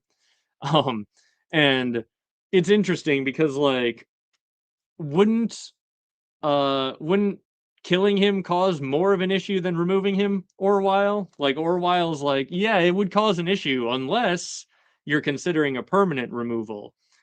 And it's like, well, a permanent removal would be worse in like every way. So yeah, I don't know. I don't know. It is an interesting situation that there's a lot of little things that, yeah, it makes me wonder if Orwell is not a little bit more team green than he would like to have them believe. And yes, I do think he was probably suggesting poisoning him. Like, that is the best way to read this, is he's like, well, you can't remove him, but do you want me to poison him? Like, if he is actually trying to help Rhaenyra, maybe that's what he is suggesting. That is the other way that I possibly read it as well. Um, and yeah, Orwyle was the one doing his best to help Viserys. I mean, Orwyle's been doing a good job, but also he has questionable loyalties. I do think he was the one who was doing the treatment. But yes, Orwyle is just trying to not get his head chopped off. Aemond was half a second away from doing it until he learned that Larys Strong is the one who helped Aegon escape, and Daemon was ready to chop his head off as well until he handed over Jasper Wild. So yeah, yes, this is at the end of the day what I would say for sure this is the case. Um, he he is trying to keep Orwyle alive, and any allegiance to the High Towers or otherwise is probably secondary to that. Um, but so then we get this wonderful shot of Caraxes hanging out on the bridge to the Erie, and Daemon chilling by the moon door. And Jane Eyre is like, "Oh, I never thought you would come back to the Vale after the death of your wife." And he's like, "Yeah, well, time heals even the deepest of wounds." And then he talks about how, "Hey, you promised to send us 15,000 soldiers in exchange for a dragon, and we sent you a dragon, and you never sent us soldiers." And she's like, "I should have sent babes because you sent me a baby dragon that could never protect the Vale. And so, yeah, of course I didn't send you 15,000 troops because you didn't send me a dragon." Um, and Damon's just like, "Well, actually, I'm not here for troops anymore. I just want a small gift of gold to show your fealty to the crown." And then, um, yeah, absolutely one of the coolest halls in Westeros. And I do agree, Jane absolutely ate during this scene for sure, for sure. Yeah, she is a badass. And yes, I like Jane Eyre's character a lot. Absolutely agree. Um, uh, well, you said the scene drove you crazy or drove you insane. Well, why? I mean, he was called in, plopped down, uh, had a seat, and started petitioning her for the gold that he needed. I don't know. Like, the door's right there. We didn't see him walk in, but like the door is like 10 strides away. He could have easily just walked in, right? Like, he walked in, sat down, and they started talking, you know? Um, well, yeah, you do that sometimes, right? You sit down, you have a chat, then for dramatic effect, you stand up, look out the moon door. I mean, he could have been sitting there and she showed up later. You know, that's also a power move that sometimes rulers do, right? Like, "Oh, tell Damon to take a seat. I'll come take my throne and I'll see him in a moment." Um, I don't know. I didn't pick up on that being an issue personally. Um, but so she gives him the gift of gold. He promises that the gold will allow for his speedy departure. And yeah, no, I'm sitting now. I could stand for dramatic effect. Could stand up for a bit, you know. Look out the moon door, make a few jokes, you know. You can sit, you can stand. It's all good. Um but yeah, I do agree that would have been a cool thing to watch, like her make Damon wait for a moment and then walk on in there. Um yeah, she's just like, "I'll pay you 10,000 gold dragons to get lost." That's basically what happens here. Um but I love this scene with Damon and Caraxes. Like, this episode had a lot of dragons are just giant fiery cats vibes. Like, Caraxes just like misbehaving a little bit. Later on, Darren with Tessarion, like, all very cat coded in my opinion. Um, but yeah, it's it is funny situation, because Damon is loading the gold up onto Caraxes, and then Caraxes is like super restless. He doesn't even give Damon a chance to get strapped in, and Caraxes is like flying off as Damon is like trying to strap himself on. Um, oh, dragons got to be pretty big brain, right? Like they're pretty darn smart. Um, but yeah, yeah, yes, I do feel like dragons are very feline coded in this show. And yeah, Caraxes has better ideas. Damon is trying to get him to fly home, and Caraxes is like, no, actually, you got to see this. I can smell something. You're gonna love this. We're going this way. Um, and yeah, Matt Smith's interactions with the dragons are pretty darn good. Um, so yeah, he saddles up the gold, and Caraxes flies off in the wrong direction, and he takes him to this random cave out in the mountains of the Vale. And inside the cave, we get this very cool scene. Like this is a cool shot, a very Nettles coded shot as well of Reyna like with the dragon like lighting up behind her, and Damon like has got his sword ready. He doesn't know who's walking out of the darkness. Um, and then turns out it's his daughter. And then we get this hilarious other scene of Caraxes and Sheep Stealer yelling at each other, and the two dragon riders are like trying to stop them from fighting. This is like two friends who like are both walking their dogs, and their dogs are like aggressive or whatever towards each other, and they're just like, nope, hey, stop. We're trying to have a conversation. You two shut up. Uh, so that is very funny. Um, and yeah, Noddles, yes, Nettles, Noddles. She's. Look, I don't actually mind the Reyna being Nettles storyline for the show. I wish we would have actually gotten Nettles, but what they've done with this so far is actually pretty good. But I really kind of hope they don't have her take like the identity of Nettles and pretend that, like, you know what I mean? I hope they don't ever go by Nettles. That would be kind of annoying to me. Like, if they're gonna make Reyna be Nettles and cut Nettles, just actually full on cut Nettles. That's kind of where I fall on the whole situation. Um, but like I liked this scene a lot. Um, I thought this was actually like really good. And we see that he tells Reyna, he's just like, "Oh shoot, you're the rider of Sheep Stealer." Rhaenyra thinks that the rider of Sheep Stealer is the reason Jace is dead, and Reyna's like, "I only wanted to help." And Damon, you can just see his heart break. He's like, "No, damn it, Reyna!" Like, like this is like the most desperate and vulnerable that I feel like we've seen Damon. That like if anyone remembers a scene where he was like this, I have forgotten it. He's just like, "Oh shoot, okay." Um, and he's like, I've heard it compared to a kid, like a parent trying to hide the evidence of a kid's crime from the cops before the cops get here. Like, oh no, shoot, you vandalized this house. We gotta hide this spray paint. We gotta get out. We gotta hide this shit. We gotta get you out of here. Uh, like Damon is just like desperately like trying to help get his daughter out of this horrible situation, but the problem is he's not worried about the cops, he's worried about his wife. So it's more like, shit, like you really screwed up the house. We got to clean this up before your mom gets home. Like we got to clean this up right now.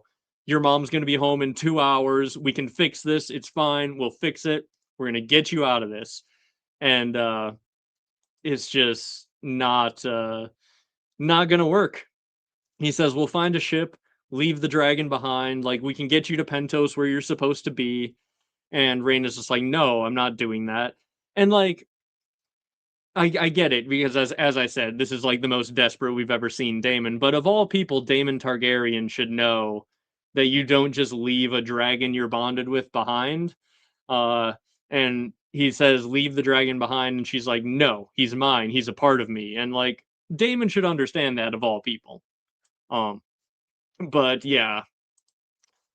And then Reyna calls him out. She's just like, "Yeah, I've always been pitied and looked down on as a Targaryen without a dragon. I've been Reyna, the least among your children. Can you even say you ever spared me more than a passing thought?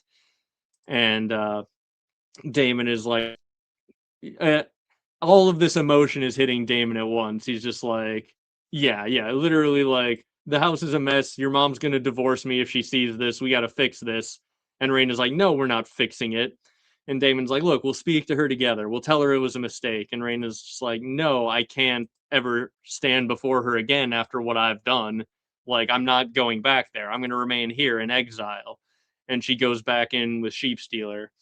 And Damon does try to tell her, like, no, Sheep Stealer's not like the other dragons. He's wild. Like, he can't be trusted. And she's just like, no, he's mine. He's a part of me. So, yeah, I thought this was a whole really interesting conversation. She also did say, he asks her, like, how did you do this? And she's just like, oh, I fed him sheep, which isn't accurate. He fed you sheep, Reyna. Like, little bit of revisionist history there from Reyna. uh, which is again that's how Nettles tamed Sheep Stealer. So it does make me worry a little bit that they're gonna make her into Nettles in like the way of like she's gonna go by that name from now on. Which again I hope they don't do personally. Um, but yeah, she says she's gonna remain here alone and in exile. That's her penance. And Damon's like, no, she's gonna hunt you down. She's already hunting for you. Um, And yes, Sheep Stealer can be trusted, but not in the first hour of having a new rider and instantly going into combat. He's not that well trained. Um so yeah. And yeah, like maybe she did also help find him some sheep later on, but also like that isn't exactly how she tamed him. Uh so yeah.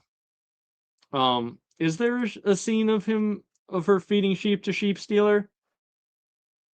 She finds him roasting a sheep.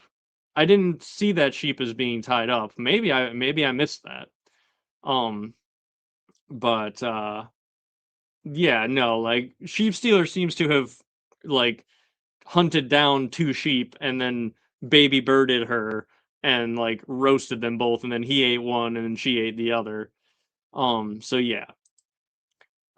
Is Jace's blood on her hands?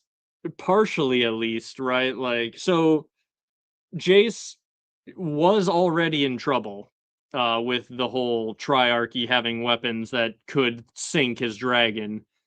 Because he got hit with one earlier on, so he was barely rescued earlier on in the battle.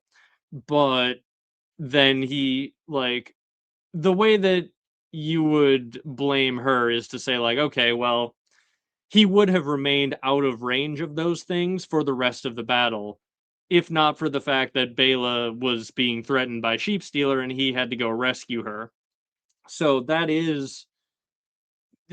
is sort of directly what led to him being in range of them again. So yeah. And yeah, this is a good point. This is also very cat coded to hunt down some animals and bring them to you because they think you can't hunt for yourself. That is a thing, absolutely. He is a very very feral cat coded. Um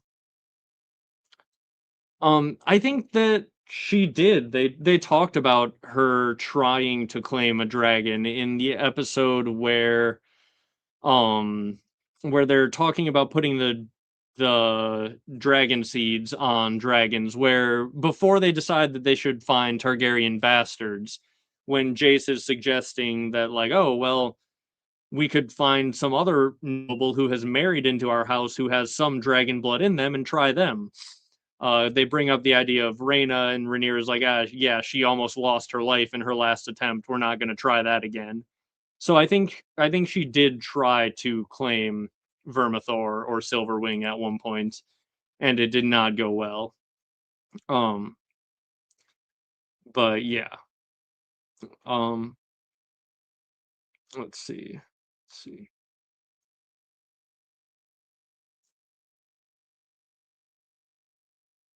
Yeah, yeah. In season two, it I can't remember if they specify which dragon she tried to tame, but yeah, she almost got roasted.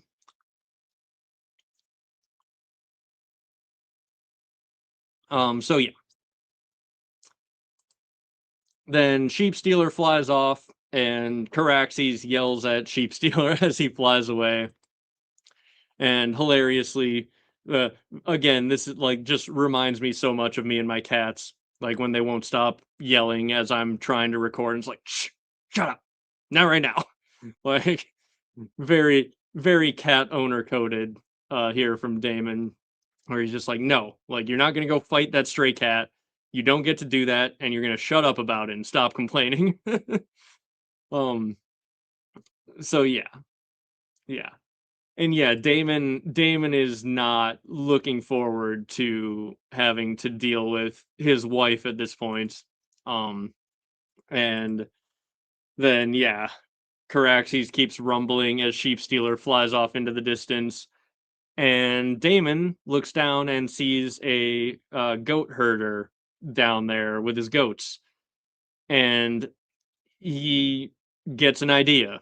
What problem cannot be solved if Daemon Targaryen by murdering a random small folk? And so that's what he does. He murders him, roasts his head, and he will later deliver it to Rhaenyra. Now, that is one aspect of why he does this, is to try and pretend that he's Sheep Stealer's rider.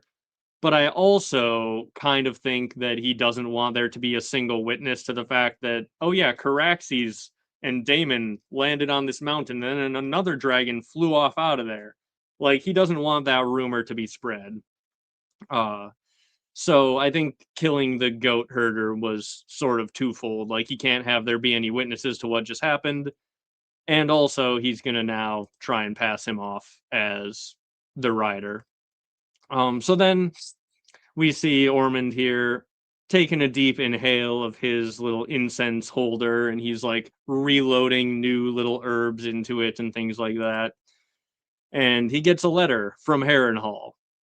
And you can see here, like, he gets an angry look in his eyes, and Darren, who is used to this abuse from Ormond, or like used to dealing with this abusive authority figure, like whispers to the other servant to get out now. And as soon as he does this, Ormond freaks the hell out. He says, useless, craven, coward, smashing the table. He pulls out his sword and just starts chopping the table and growling and screaming a word that you can't say on YouTube over and over again. And I'm gonna be honest, uh, somewhat justified crash out from Ormond here, right? Like, he has risked his life and the life of 15,000 other men to put Aemond on the throne. And he just got a letter saying that Aemond, with his giant dragon, has fled. Because that's what Gwaine believes. And it's word from Gwaine Hightower. So what Ormond has just read is that, hey, Aemond heard Rhaenyra took King's Landing and he fled. He ran away. And Ormond is just like, I have put my life on the line to crown you, Aemond, because he thinks Aegon is dead. So, uh, yeah, I mean, like, maybe, like, obviously Ormond is a bad person, but his reaction in this one specific moment, somewhat justified, because, like, he's pretty much just been sentenced to death along with all of his army because the guy who he was risking his life for just ran away with the biggest nuclear weapon in the arsenal. Like, it's it's a justified crash out, at least in that context, right? Like, it's hard to imagine putting yourself in a situation where your entire life is on the line. Uh and then the person you put your life on the line for runs away and leaves you to die. Like, that's that it's a justified crash out for at least a second there. Um and then the thing is, they are very clearly used to this sort of behavior from Ormond, even in probably less life-threatening situations, because Darren obviously knew it was coming. Bold John just walks behind him and like picks his chair up as though like this is a normal occurrence. So yeah, it's a funny situation. He crashes the hell out for like 20 seconds or whatever. He composes himself. He like fixes his hair. he sits back down, and then he smiles, and he's just like, "Your Uncle Gawain has sent word. Aemond will not be joining us." It's just like, it's very funny. Like, he composes himself and pretends that he didn't just freak the hell out and start chomping at things with his Valyrian steel sword. So yeah, it's it's very funny. Um, and yeah, I just love the way he like recomposes himself as though none of that happened. And he's just very calmly like, "Yep, word from your Uncle Gawain. Turns out all of our plans are falling apart. We're all gonna die. Yeah, interesting. We'll have to change our scheme." So yeah. Yeah, no, a very quick recovery. Very quick recovery for sure. Um, but yes. Okay, so it was later. This is the scene I was talking about a little bit earlier, where Rhaenyra then finds out that Ormond just isn't ever responding to letters. He just hasn't responded to any of the letters that Otto sent for like years and years, basically. Um, which again is interesting and makes me question if that's true or if Orwyle is being a little sneaky here. And yes, Ormond, women are too emotional to rule Hightower when he gets bad news. Uh, growling and chopping a table up with his sword.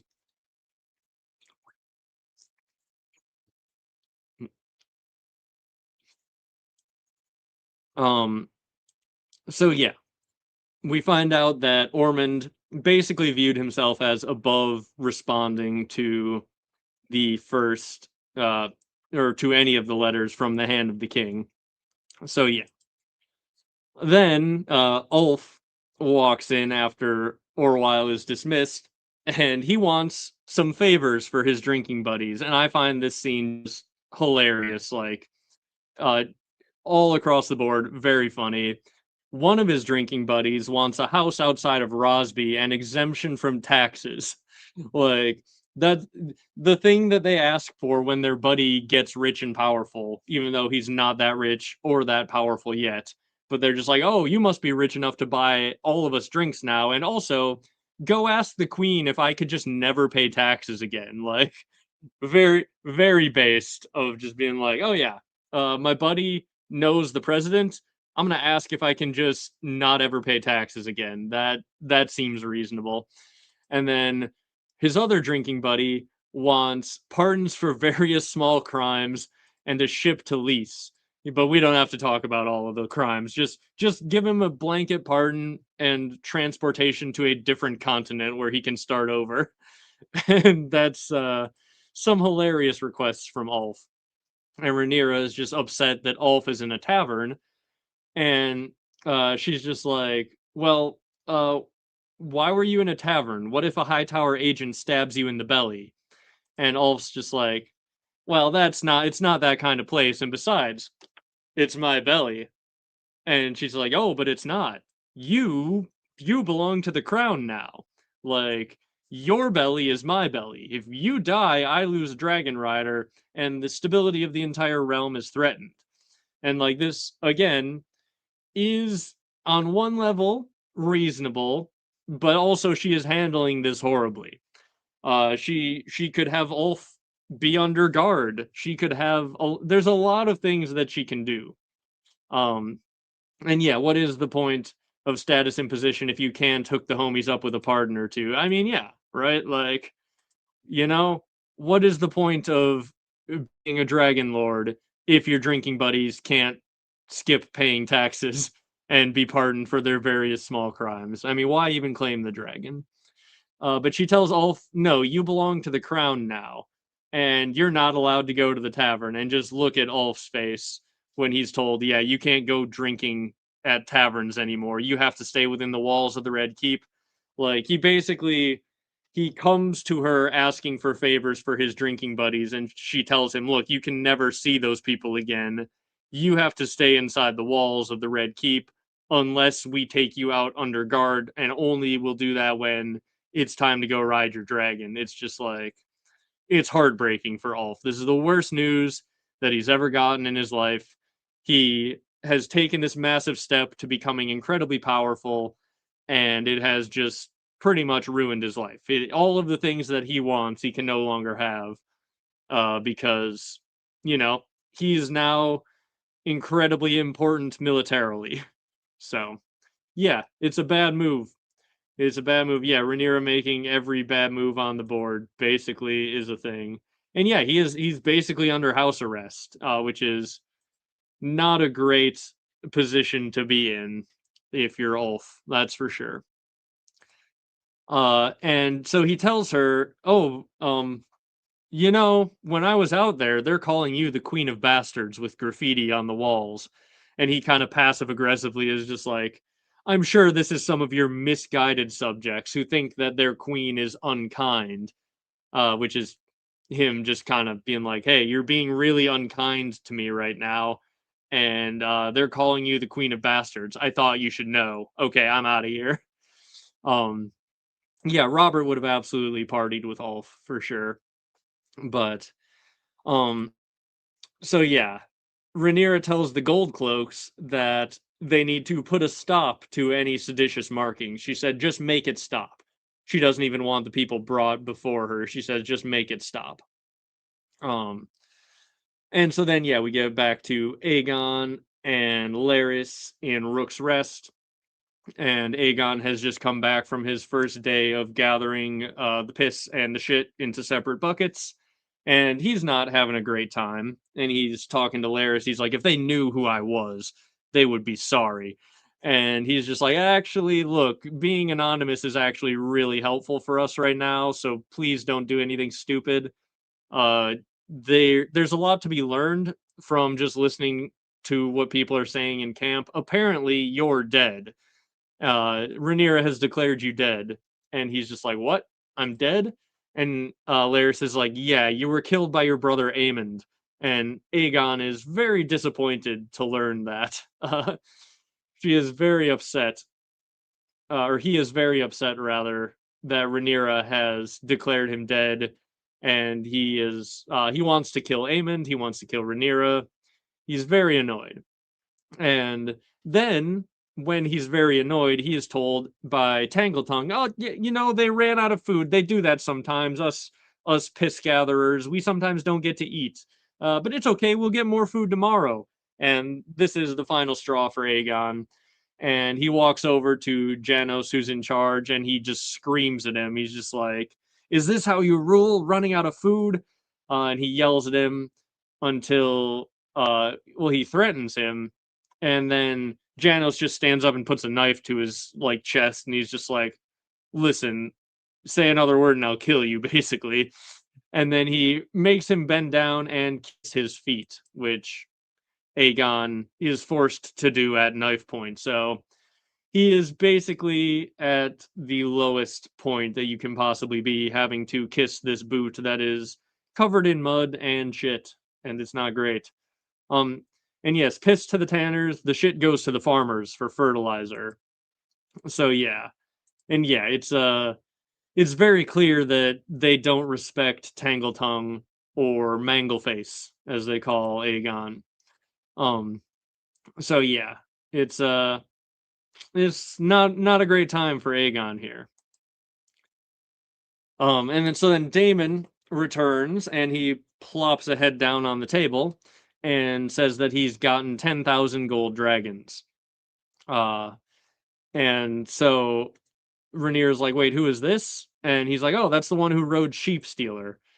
And Rhaenyra is just like staring at this head that's in front of her as they're talking about their funds. And I do like that they brought up the Iron Bank not having answered the request for a loan, because that is, you know, a thing that you would do when you have no gold. You would instantly write to the Iron Bank and be like, "Hey, can we take out a loan? We'll be able to pay you back as soon as we find our gold." So it's good that they addressed it. The Iron Bank has not yet responded. And we see Torrin Manderley and Damon have a little back and forth. Damon is also very clearly nervous here and really trying to move on. Like, he wants to just keep the conversation moving so they don't linger on questions about the head that he just plopped down on the table. And Massaria picks up on the fact that he's nervous. Um, and Damon is saying that the soldiers need to be paid. We need to pay the gold cloaks. And Massaria is saying, no, we need to spend what little gold we have on food for the small folk. So there's a little bit of a back and forth as to like what they're going to do with these 10,000 gold dragons that Damon has gotten. And I do always love to do the comparison to in the main series, Robert Baratheon, I think, gives out 40,000 gold dragons to the winner of like an archery contest in the tournament for the Hand of the King. So 10,000 gold dragons, we can maybe assume that there is some inflation that happens in a couple hundred years between these two times, but Daemon returns with like 1/4 of an archery contest prize worth of money. um and yes, this is on a large level to show that Robert Baratheon is spending just like absolutely crazy. um and yes, George famously is not amazing with economics and numbers.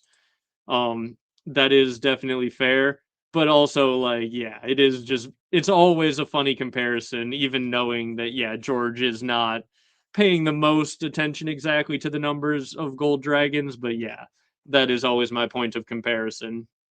um and yeah, Damon brings back 10,000 gold dragons, and they still need a lot more. And Torrin Manderley is just like, has anyone considered a tax? Like, as though, no one has thought of that, which I mean, they haven't brought it up really before. So it is actually a valid point.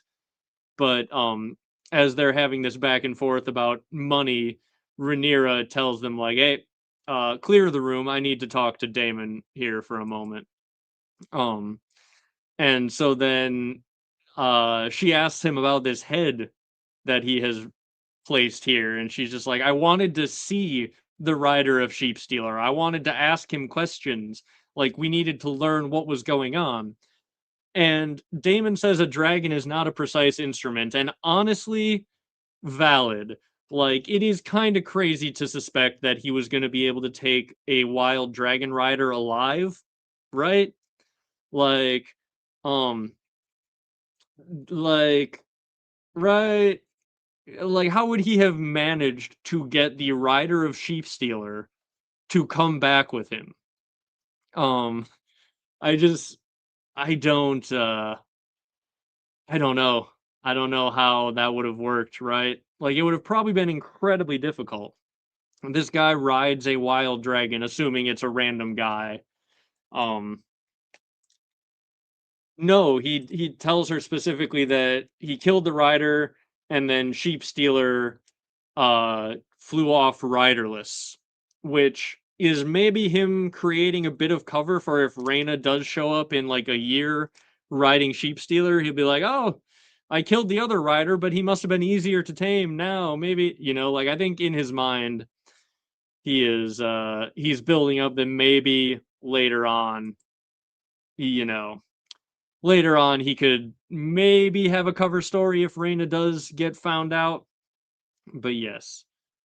There people are asking for pictures of some cats next episode. I'll when we see the cats in the Red Keep, I will add some cat slides of my little colony of stray cats uh for that. The cat tax is due, yes. But no, when he says a dragon is not a precise instrument, I think he's talking about Caraxes. He's like, look, I would have loved to take the dude alive, but when you have a dragon and he has a dragon, like, what are you gonna do? Like, it's not like you can knock him off the dragon with Caraxes' tail, or like, like, just thinking about the logistics of how exactly one would do such a thing, it makes sense that he's like, yeah, I couldn't actually take this dude alive.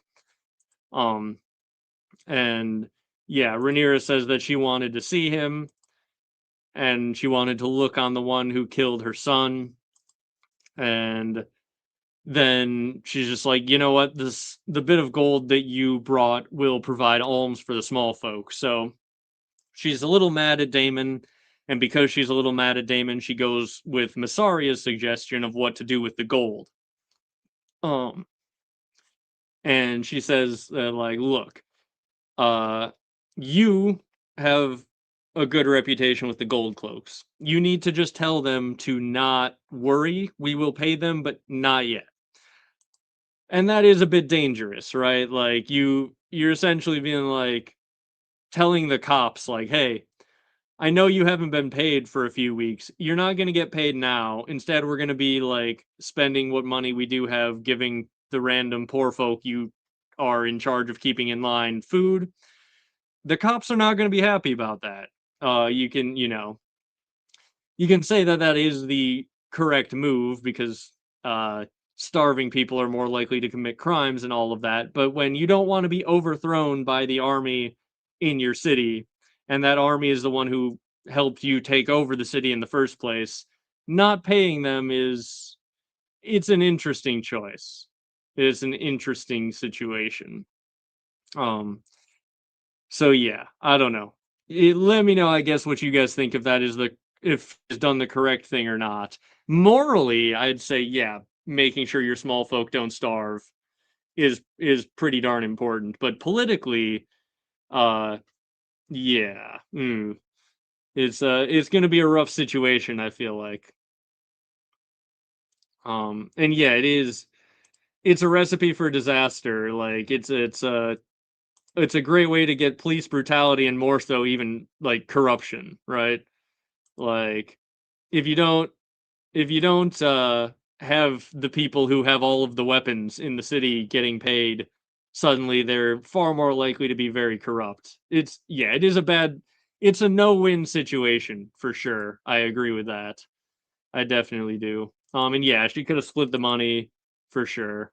Um yeah, no, this is true. They could try to lasso sheep stealer's rider off. That would be the only way really to avoid like killing the rider and take a dragon rider alive. You need to lasso him.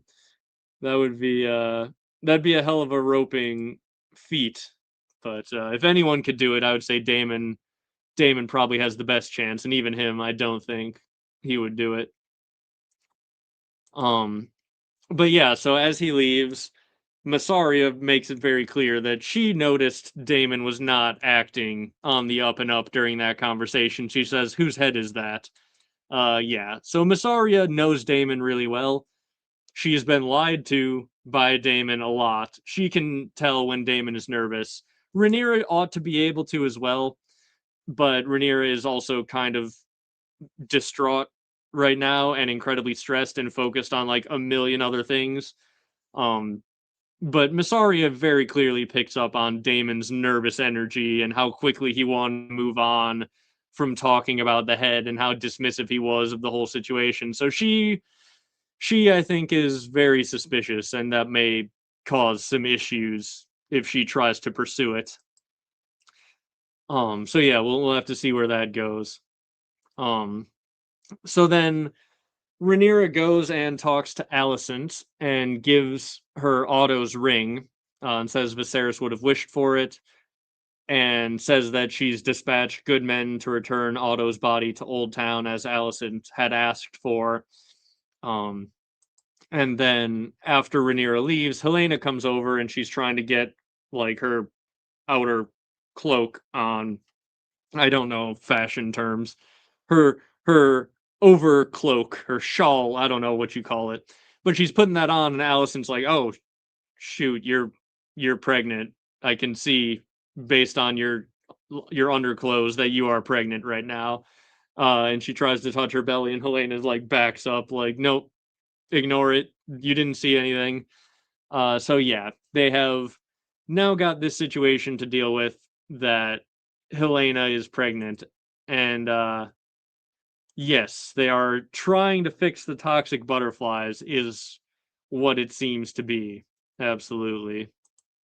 Um and yeah, a dragon rodeo would absolutely be awesome.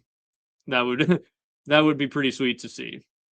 Um but yeah, no, that's the thing. Caraxes could dismount another dragon rider, but there's like no way you're taking that dude alive, right? Like there's just no way. Like it would take an incredibly risky and unlikely to succeed plan to take a dragon rider alive if they weren't willing to be taken alive, you know? Um so yeah, let's see. Yeah, a nightgown, is that what Helena's putting on? Yeah, I don't know. Either way. Either way, Helena is preggers. She's got a little baby in her that we talked about this at the beginning. We got to assume it's Aegon's baby. They haven't shown us anything else. They could show us in the next episode that maybe there was something going on with her and Aemond, but like her and Aemond were not on good terms post Rook's Rest. So like because Helena saw, remember, she on the balcony she said to Aemond, I saw you burn him. Like she has some weird psychic knowledge of the fact that Aemond tried to murder Aegon. So post Rook's Rest, her and Aemond were not going to be sleeping together. Um and so that leads you to the same problem of the timeline just has to be such that I think she got pregnant before Rook's Rest. Um let's see. And yeah, the timing is weird. The only like the main single thing that the timing is weird on is how quickly Aegon healed. But as I said, we're just gonna have to assume that Orwyle was phenomenal with his healing abilities, and that uh Aegon is not actually as healed as one would think because he's still in tremendous pain.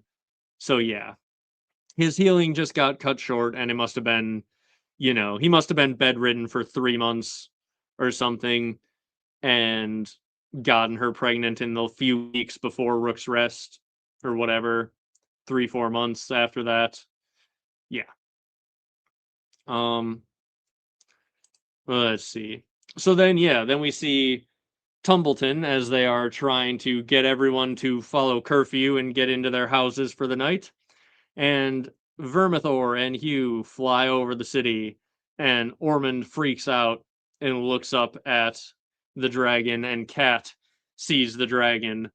And I don't know if she knows yet that her husband is the rider of that dragon.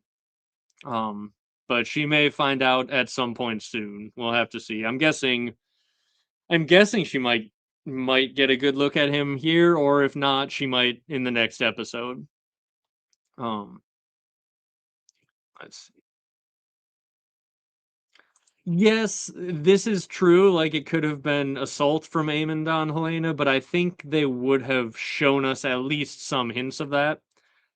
Um, like it could be shown to us in flashbacks like next episode. They could absolutely establish that it is someone else's baby, but given everything that we have right now, I'm gonna go ahead and bet that it is Aegon's.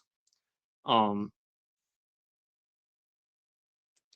and yeah, he was on top of the world right before Blood and Cheese. So they could have been sleeping together then, trying to make another heir, or right after Blood and Cheese because they then needed another heir. Like that is the time where like it makes the most sense of them to be like, hey, we're both depressed right now, but our duty is we need to make another heir. So if they do have like a little conversation, I would imagine they might establish that after Blood and Cheese, they realized, or Aegon realized, we needed another heir.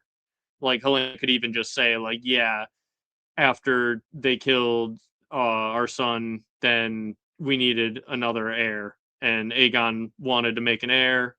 We tried. Then he flew away to Rook's Rest, and then after that, I found out I was pregnant. It's a it's a thing that I think they will absolutely clarify at some point coming up here. So yeah. And yes, this is the thing. It's been years for us, but in world it's been like weeks to months. Yeah, as I said a few times, the only thing that doesn't line up with that is Aegon's burns healing, but you can work your way around that. So yeah. Then we see the fallout of Rhaenyra sending the Gold Cloaks out to deal with the graffiti because yeah, the Gold Cloaks do what the Gold Cloaks do, which is brutalize random citizens. Like, they drag a bunch of people out of their houses, and it seems like they just are like looking around for anyone who has access to paint and knows how to read. I don't know. Like, I don't know what investigation we're meant to think that they did to find this guy. And they say, has he confessed? And they say, not yet. And he's like sitting there denying it, and then they just mace him directly in the face. So yeah, some classic good old fashioned uh brutality from the Gold Cloaks here, which is also likely to cause Rhaenyra some problems. We've It's a running theme ever since Rhaenyra took the throne, but like everything that she's doing seems to be causing her some problems. Um and yes, it is also hard to keep exact track of the timeline. Um that is fair. That is definitely fair. I'm guessing, like I said, I'm guessing when Helena and Allison have an actual conversation about the pregnancy, we may get some clarification on the timeline at that point. So then we see Daron and Tessarion hanging out. Tessarion purring, again, cat coded. We're talking about that a lot. But yeah, literally the subtitles talk about Tessarion purring as Darren is snuggling her, being like, "It's okay, girl. We'll be able to fly again soon." Um, and yeah, it's very adorable. Darren is uh, Darren is a very nice boy, as far as we can tell. Like, he is in an abusive parental type relationship with Ormond, and that becomes very clear when Ormond walks in here. And Tessarion, who has the dragon bond with Darren, absolutely hates Ormond. Like, you can tell, like, Darren is acting submissive towards Ormond, but Tessarion is like growling at him and like clearly angry. Kind of, I think, showing us what's going on below the surface for Darren. Like, Darren feels very threatened by Ormond, I think. And Tessarion recognizes that and dislikes Ormond. And he says he has warned you against indulging in affection for that beast. Uh, so he wants Darren to have a dragon, but he doesn't want Darren to like his dragon. So yeah. Yes. They made me love Tessarion so much. Yeah, Tessarion is awesome. Uh, and yes, it would be awesome if Tessarion ate Ormond. That would be pretty sweet. So Ormond says that there is a taint in your blood, which I last week I did make the meme as like my pre-stream post of like, remember the workplace rules. Damon saying we should conquer the world with dragons versus Daenerys saying we should conquer the world with dragons. And I thought about doing the same thing here, like uh inappropriate. Ormond saying there's a taint in your blood. Appropriate. Raymond Fossaway saying they're blood magicers and tyrants. Like, it's basically the same thing. Shitting on the Targaryens in the appropriate and inappropriate way. And Ormond is, yeah, he's just an abusive father figure, and it's not great. Oh yeah, hey David Lightbringer. Yes. Shout out to David. Ormond is a sick manipulator, man. Like, he is he's yeah. He's very clearly in this abusive relationship, and this scene shows it very well. Yes. They're incestuous aliens, Dunk. Like, that is appropriate. Saying there's a taint in your blood, not appropriate. Not appropriate. Um, and yeah, he's absolutely creating an identity crisis and in Darren here. Um, and yeah, it is insane to watch. Like, it's a crazy situation for for Darren. Like, yeah, it you can see now that Gawain Hightower was right when he was like, yeah, he thought Ormond was cruel, and Alicent has no idea what exactly is going on here. But yeah, you can tell that Darren's life has not been great, just based off of these interactions with Ormond here. Um, he says the Targaryens are a savage race and poor in intellect, rich in cunning, and with dark spells they created abominations to subdue what was rightly ours.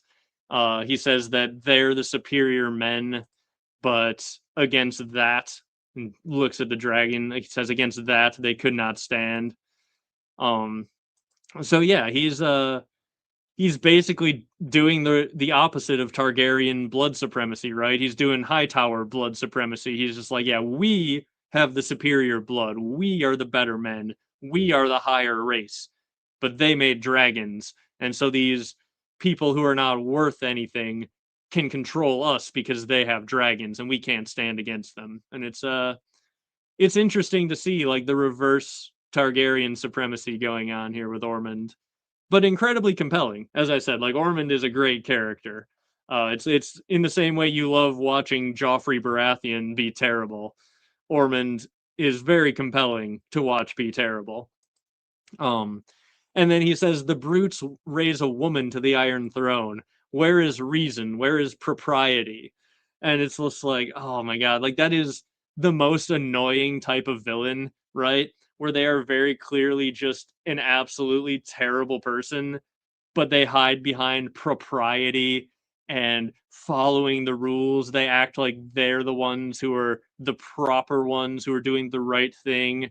Like it's got like a bit of Dolores Umbridge vibes, right? Like the oh no, you got to follow the rules. Like I'm just following the rules here, man. Like it's you know, it's one of the most hateable villain features, I think, to be so clearly insane and doing such terrible things hiding behind propriety. Yeah, this is a good point from David. He's like the wage of treason is death, and it's like, bro, you swore fealty to Rhaenyra last week. This is a very good point. And yes, I was gonna bring this up. So someone, I don't know if it was you in my last chat, someone compared him to Dennis Reynolds from It's Always Sunny in Philadelphia when we first met Ormond, and that has aged wonderfully. He is like, he has absolutely got that level of psychoticness as well. And he's no Joffrey, no, but he is compelling in a similar way for sure. Um, but then he tells Darren that you must be king, and because I mean, and at this point, reasonable, right? As we talked about earlier, he thinks Aegon is dead and Aemond has fled, and basically they're all going to die because Aemond has fled. And so, yeah, I mean, at this point, raising Darren up to be king is reasonable. But he says, you will restore our ancient order, basically saying like, hey, you're a Hightower, not a Targaryen. You have Targaryen as your last name, but you're a Hightower. You were raised in the shadow of the Starry Sept. You say your prayers. You do the right things. You will be the one who returns the Hightowers to power. And I think in like the behind the episode or whatever, Ormond's actor has said he sees this as basically a path to himself being the king. Like he's got this abusive, controlling relationship with Darren, and if he can make Darren the king, then he would be king. He would be able to control Darren because of the abusive relationship that he has with him. And he proves that by forcing Darren to kill this man who Darren does not want to kill. Like he is almost like he's testing him of like, hey, if I make you king, how much can I make you do? How much control can I exert over you? Um, but he says victory will be ours. It is the will of the gods. And then he brings out Kat's brother and tells Darren that he's going to have to dispense justice. And Darren is very clearly like, why would this isn't justice? He only acted when our man attacked a woman. That's not justice to kill him. And Ormond is like disgusted with that idea. He's like, that soldier's an extension of you, of the crown, and he struck him. that's basically the same as striking you. It's like, okay, well, it in that case, it's basically like you were trying to assault a woman. Uh, so I don't know. That analogy doesn't really work both ways there, Ormond, but I guess you do you.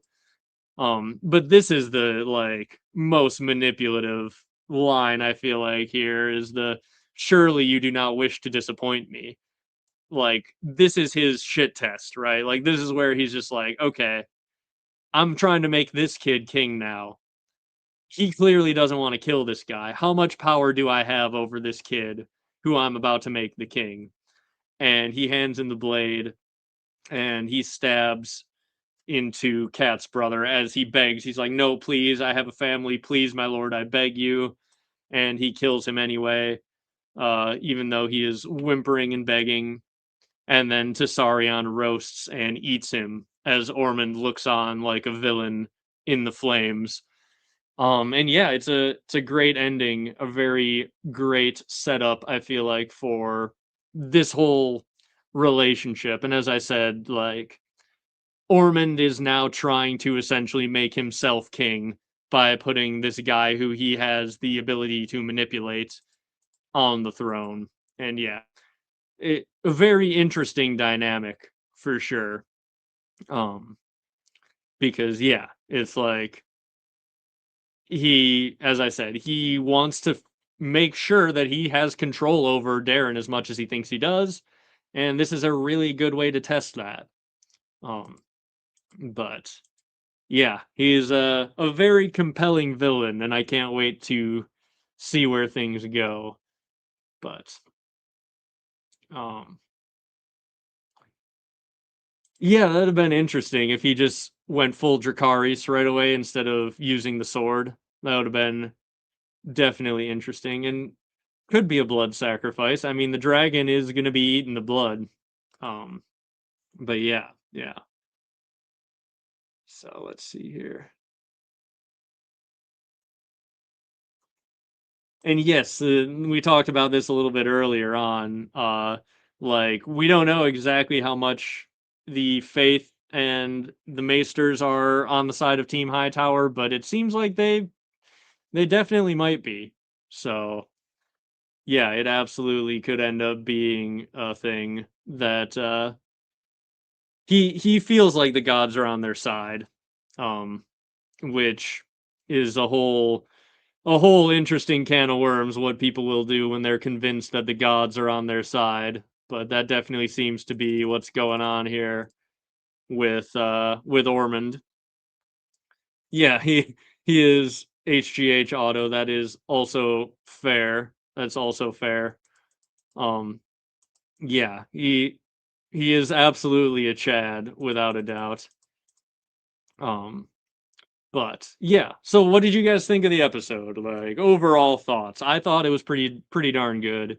I think it's a lot of really good setup for what exactly is going on, uh, going into the back half of the season, basically.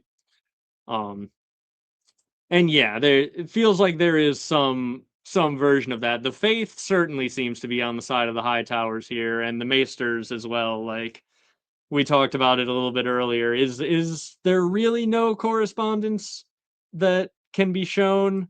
Like, is there really no letters from Ormond, or is Orwyle hiding them? Like, feel like that's a question that has yet to be answered. Um, and yeah, it does have a good early Game of Thrones vibe. Like this whole season has been really good so far. I really have enjoyed pretty much all of season 3 so far, and as I said, like I've talked about this in a lot of the streams earlier on, is season 3 is fixing the problems of season 2 because the problems of season 2 were that they cut off the last 2 episodes. So we got 8 episodes of setup and had to wait for the climax for 2 years. And like that's what killed season 2 for a lot of people. I feel like if we had episode 1 and 2 of season 3 on the end of season 2, we would have had 2 years of hype for this show the whole time. I honestly believe that. Like, if the last scene we would have gotten in season 2 is Rhaenyra taking King's Landing, chopping off Otto's head, and Alicent walks in to see it, Like, we'd have had the Battle of the Gullet, Jace's death, all at the end of season 2. Like, season 2 would have been very well received, and now here we are in the middle of season 3, and like all of season 3 has been really good. So I feel like we are right back on track. Even the stuff that I thought I was really not gonna like getting rid of Nettles, is it's compelling so far. Like, I am almost coming around to being like, you know what? I can kind of understand why they did this for the show. I still wish we would have gotten Nettles, but like in the context of a 4 season long show, having Raina fill that role does kind of give her something to do, and the dynamic that it's created between her and Damon here, like this whole scene, it was really good. Like Damon desperately trying to protect his daughter. It's all, I don't know, it's all great. Like, it it works for me. Um so yeah, I don't know. I don't know. Season 3 will have 8 episodes, which feels like not enough. I'm sure that because they knew they will have 8 episodes in advance, unlike season 2 was written with 10 episodes in mind, so they couldn't, like, they just couldn't fix it by the time they got their last 2 episodes cut.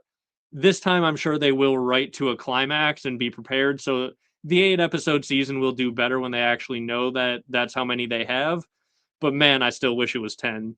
And I really hope that season 4 has more than 8 episodes. I don't think we have confirmation yet as to how many episodes are in season 4, but dang, I would love it if it was 10 or 12, you know.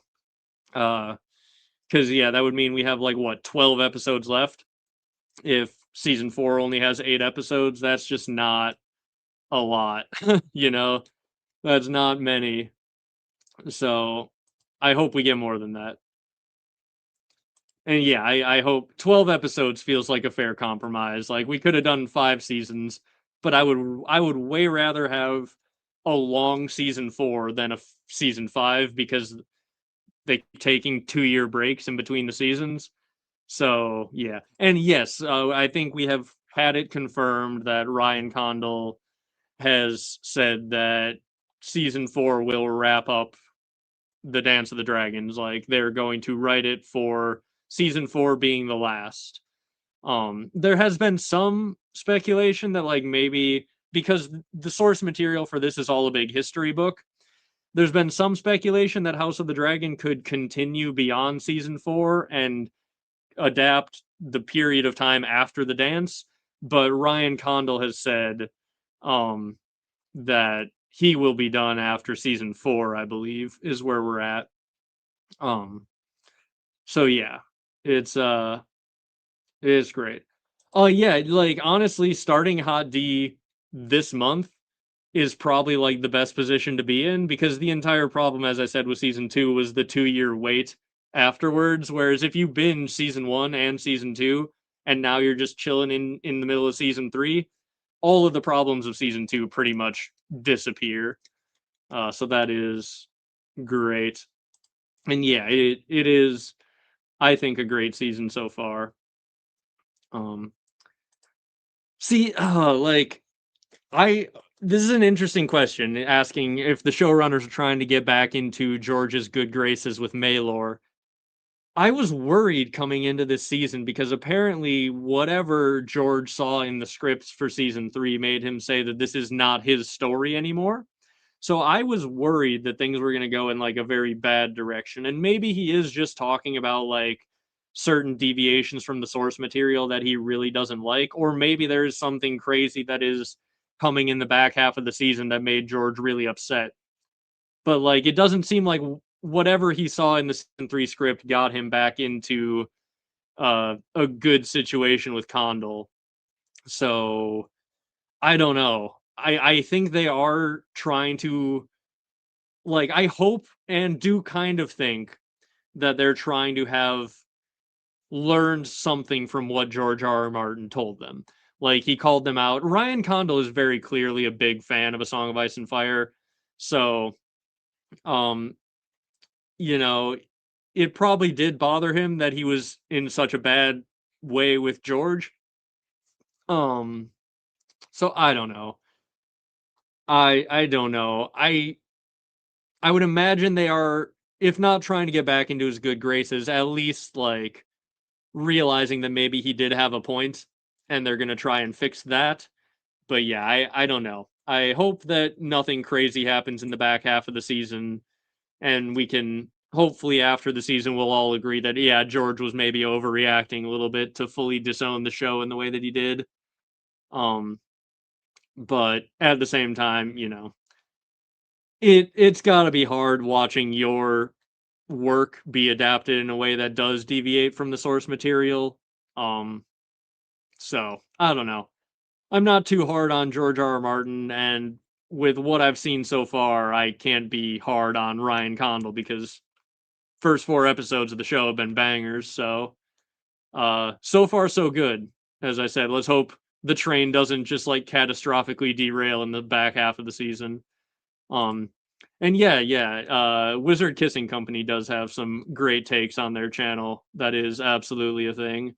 Uh, they yeah, their takes align with mine in quite a few ways, I feel like, and they also have a lot of knowledge of Elden Ring lore, which was written by George R. R. Martin, and I feel like has a lot of really interesting parallels to A Song of Ice and Fire, so there's a lot to learn there.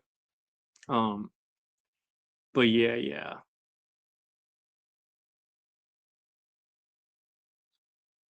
Um, let's see.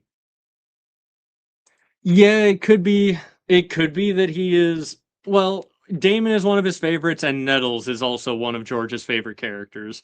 So like the best case scenario, honestly, is that George is entirely just pissed about the Reina Nettles thing. Also, one thing that I could see them actually doing that would piss off George is what I talked about earlier, where if Reyna takes the name Nettles, like if Reyna starts calling herself Nettles as like an alias while she's in exile, that would annoy me. And I feel like that would really annoy George because that is kind of implying to the larger fandom that, like, yeah, in Fire and Blood, that character Nettles, that was actually secretly Reyna, which is very clearly not the case in the books. Um, because Reyna in the books eventually hatched her own dragon, and you can't have two dragons bonded with you in, two dragons cannot bond with one person.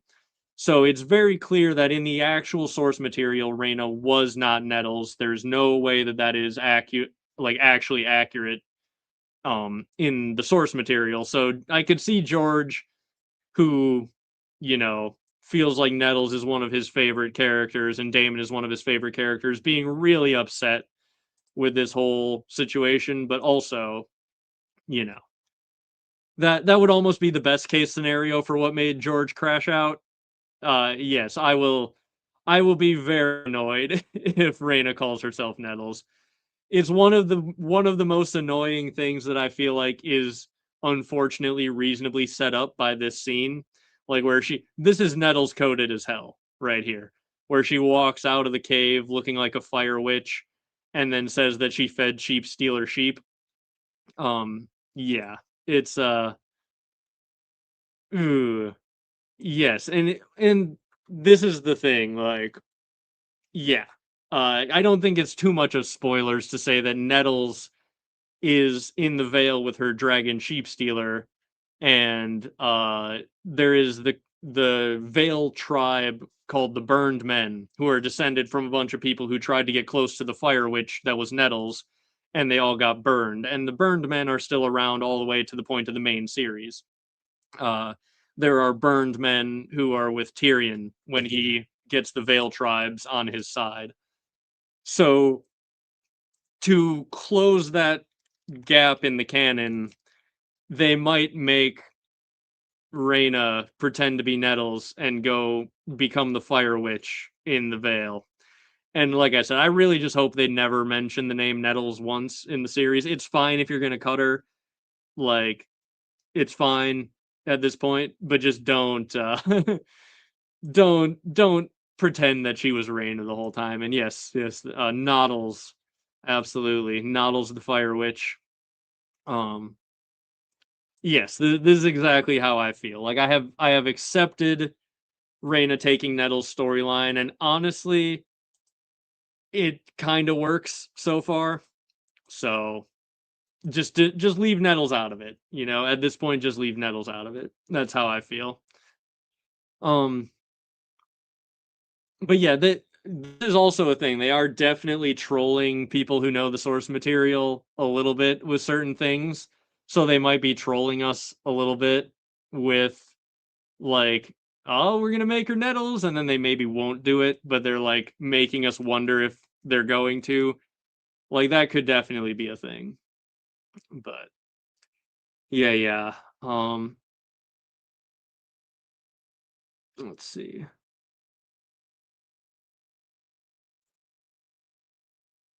And yeah, no, this makes sense. Like there are a lot of characters. Reina didn't really have a lot to do. Like I can understand, even though as much as I want Nettles or wanted Nettles in the story, I can understand why they chose it. Um, but yeah. And yeah, like everybody, if you're just joining us, we're getting ready to wrap up pretty soon here, but likes do all help. Um, and yeah, I wonder if maybe they did have a scene like that. Someone said that the sheep stealer ate when Reyna first tamed him was tied up, and I missed that if that was true. Um, but like, yeah, I don't think it is accurate for her to say that she fed sheep stealer sheep.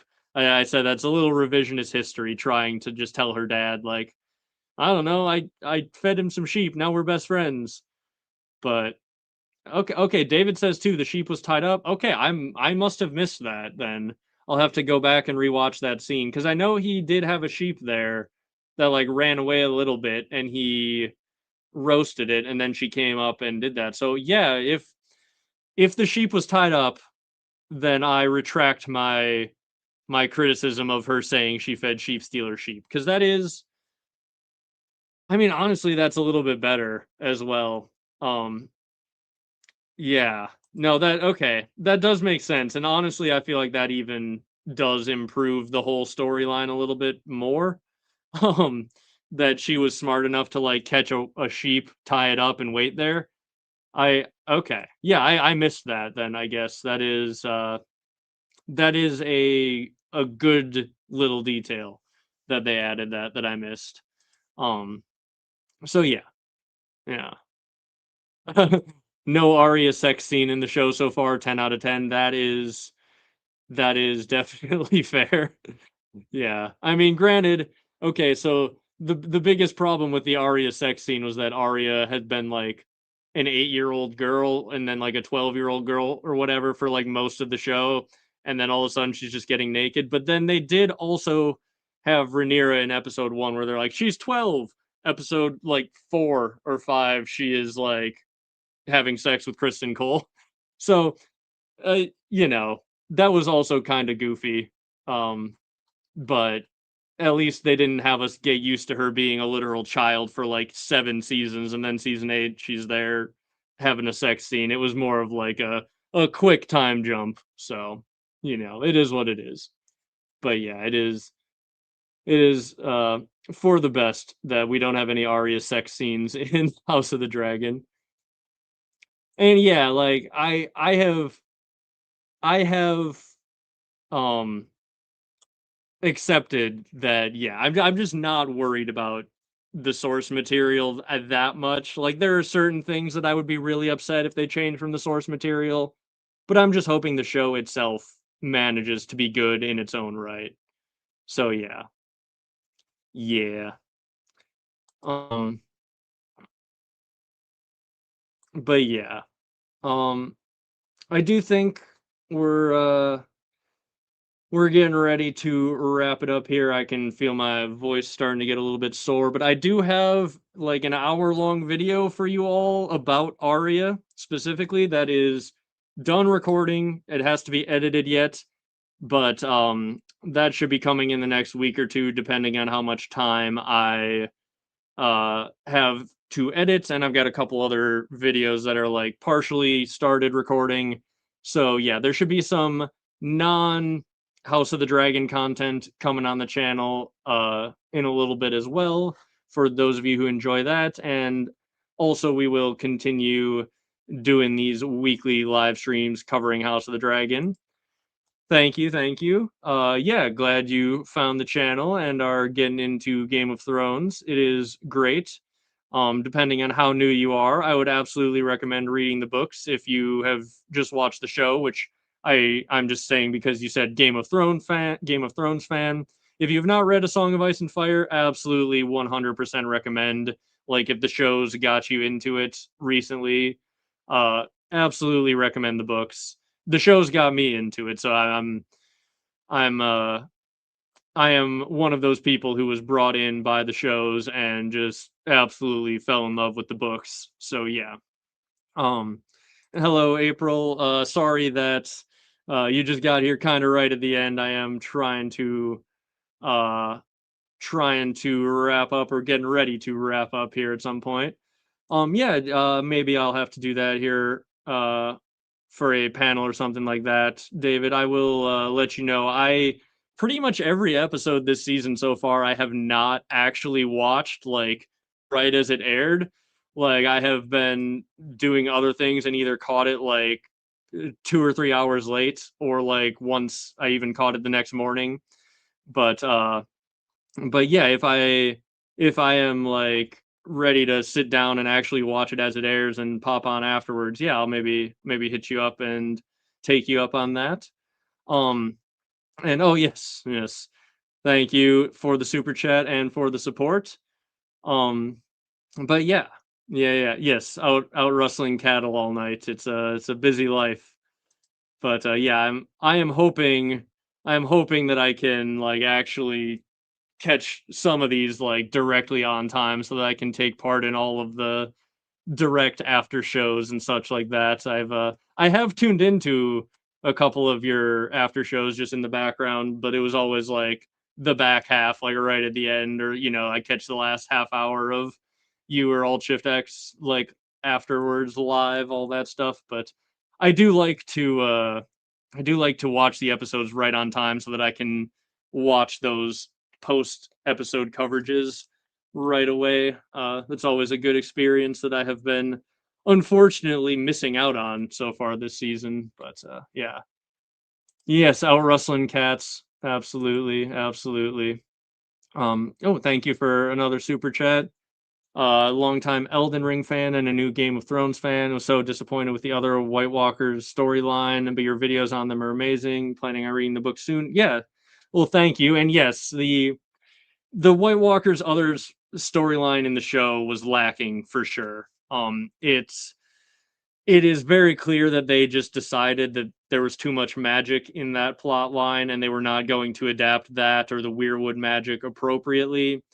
Um and yeah, it's I think that assuming we do get an end to the series, or at least another book from George, we will learn a lot more about what the others are actually supposed to be and what's actually going on with them. And I don't think it will be much like the show. I think the show kind of did like the off-brand version of it. Like we want to know about the others. Well, we have information about the others at home, and then the information about the others at home are just like bare bones. Like, oh, they were created by the children of the forest when they tied a guy to a weirwood. It's like, well, kind of, but not exactly. There's a lot more to it, but yeah, thank you for the support. For any of you who are new to the channel, just rolling in for House of the Dragon, I would absolutely recommend.